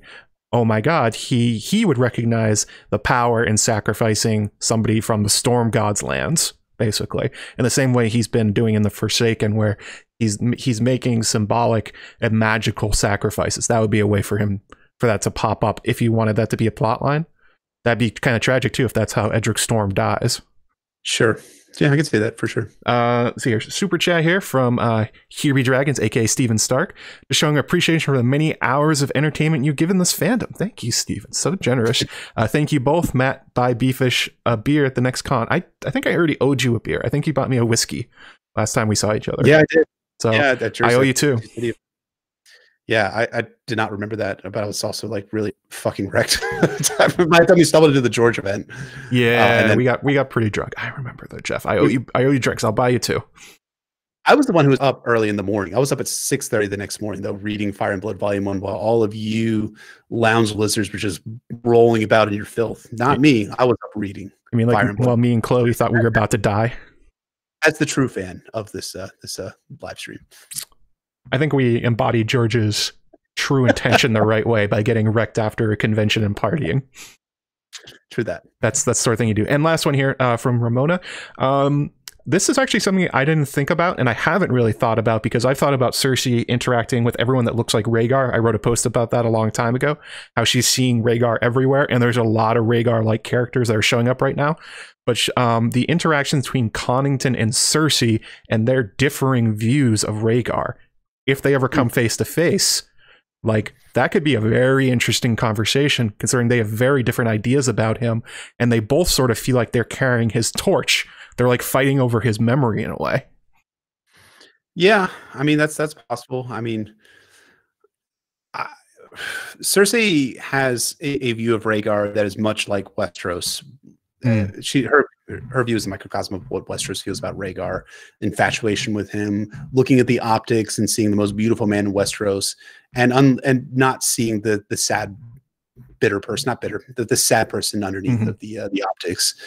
And Connington kind of has the same perspective. You know, he always just is referencing like how beautiful Rhaegar's hair looked flowing in the wind atop Griffin's roost. Yeah. And without like, and you know, it's fascinating to me that Connington just does not have Barristan and Selmy's perspective. Barristan Selmy has a lot of limitations in what he thinks about when it comes to Rhaegar, but he does note to Daenerys that he does note the bittersweet or the bitter aspect underneath Rhaegar Targaryen, the kind of sadness that was underpinning a lot of his actions. which is something that Connington seemingly has so far, and maybe this will get a little bit more fleshing out in the Winds of Winter, did not necessarily see. And yeah, so I could see like two people like just having a looking at Rhaegar the same way and being like, I hate you because you see Rhaegar this way, and I hate you because you see Rhaegar this way. He's my Silver Prince. No, he's my Silver Prince. Right. Well, and missing the sadness underpinning Rhaegar Targaryen, which is, of course, a big aspect of nostalgia and how nostalgia poisons people in the long term. It's also going to drive Cersei crazy to see Aegon show up. Like that is going to shatter her brain to see him show up because not only does she love Rhaegar, but she hates Elia Martell. She is not going to be nice to this kid, and she's going to take it almost as an affront to her in the same way that she viewed that marriage, that this kid's even alive. Like, I think there's sort of an idea in the fandom that like, oh, when Cersei deals with young Griff or Dany, she's going to see Rhaegar and it's going to soften her. It's going to go the other way. She is furious to the day that she was not married to Rhaegar, that Dornish stole her, that Elia Martell was just not good enough for her Silver Prince. And that's going to make things really tense, really fast. Agreed. Well, listen, man, I got to wrap up here in the next minute, so if that's okay. And I know, and I appreciate everyone like watching and feeding excellent questions and chatting throughout. But I do have 2 small children. My wife has been patiently taking care of them for the past 3 hours. They did not take naps, so no, sorry about that. It's okay. We got into it too far. It was too good a topic. We went too hard, man. That's true. So yeah, why don't you, if you have the time, just very quickly tell people where to find you. Yeah. So as many of you folks know, I'm one of the co-hosts I do with the podcast, the Notacast podcast, that I do with Emmett Booth, aka Poor Quentin, him of the handsome visage, who is a great guy, and we do a lot of fun. We're going chapter by chapter through A Song of Ice and Fire. We are currently on Catelyn's 7th chapter in A Clash of Kings, about to do the second part where Jaime and Catelyn end up having their confrontation. You can find us on Patreon at patreon.com/Notacast ASOIAF, where our next Patreon-only episode is going to be all about why Mance Rayder wrote the pink letter. Is that correct? No, it's not. Ramsay Bolton wrote the pink letter, of course. God, what are you thinking? So this is going to be a great topic for those of you who are interested in that. I know there's not been a lot of discussion about that recently, so we decided to bring that back into the forum. You can find me on Twitter at BryndenBFish. You can find me at my website is warsofpoliticsfire.wordpress.com. And just thank you all to participating, and thank you most to Matt for inviting me onto this. Or I guess I kind of invited myself, and I apologize for that. I invited you back in the day, and then you were busy because of your job. So we got to it now. We got to it now. So it's great. It's all fantastic stuff. And, I appreciate all the kidding aside. I appreciate your friendship and look forward to many, many years of friendship going forward, and spending time with many of you who are in the chat, talking about A Song of Ice and Fire until my fucking jaw falls off from dipping too much. You two, Jeff, are an adequate fandom associate. Also, I wanted to give a quick shout out to Steven Stark. He's going to be having a stream a little bit later, it looks like. I got tagged in this. We'll be on. Oh, he's gonna be on John Webster Film, and his own channel tomorrow. I think after History of Westeros. I think is the normal timing. I don't know if Radio Westeros is streaming today. They go every other week. I don't know if that's today. If they are, go check them out after this. And as always, you can find me on Patreon at patreon.com/JoeMagician. As Jeff graciously mentioned, you can get access to the Slack, patron only episodes. Actually, the next one coming up will be Sand Kings. I'm going to analyze George's best short story that's not in A Song of Ice and Fire after doing his worst in Meat House Man. I decided to flip it up. Obviously, you got those videos coming. Look out for merchandise. And also, I forgot to say this, along with the next video with all that stuff launching, there will be a giveaway with something signed by the great and powerful Turtle himself. So look forward to all of that. I will see you all this coming weekend. Yeah, I don't have to work. 2 p.m. Saturday again. Don't have a topic or guest lined up yet, but I'll figure something out and it'll be great. Thank you all so much. Have a great weekend.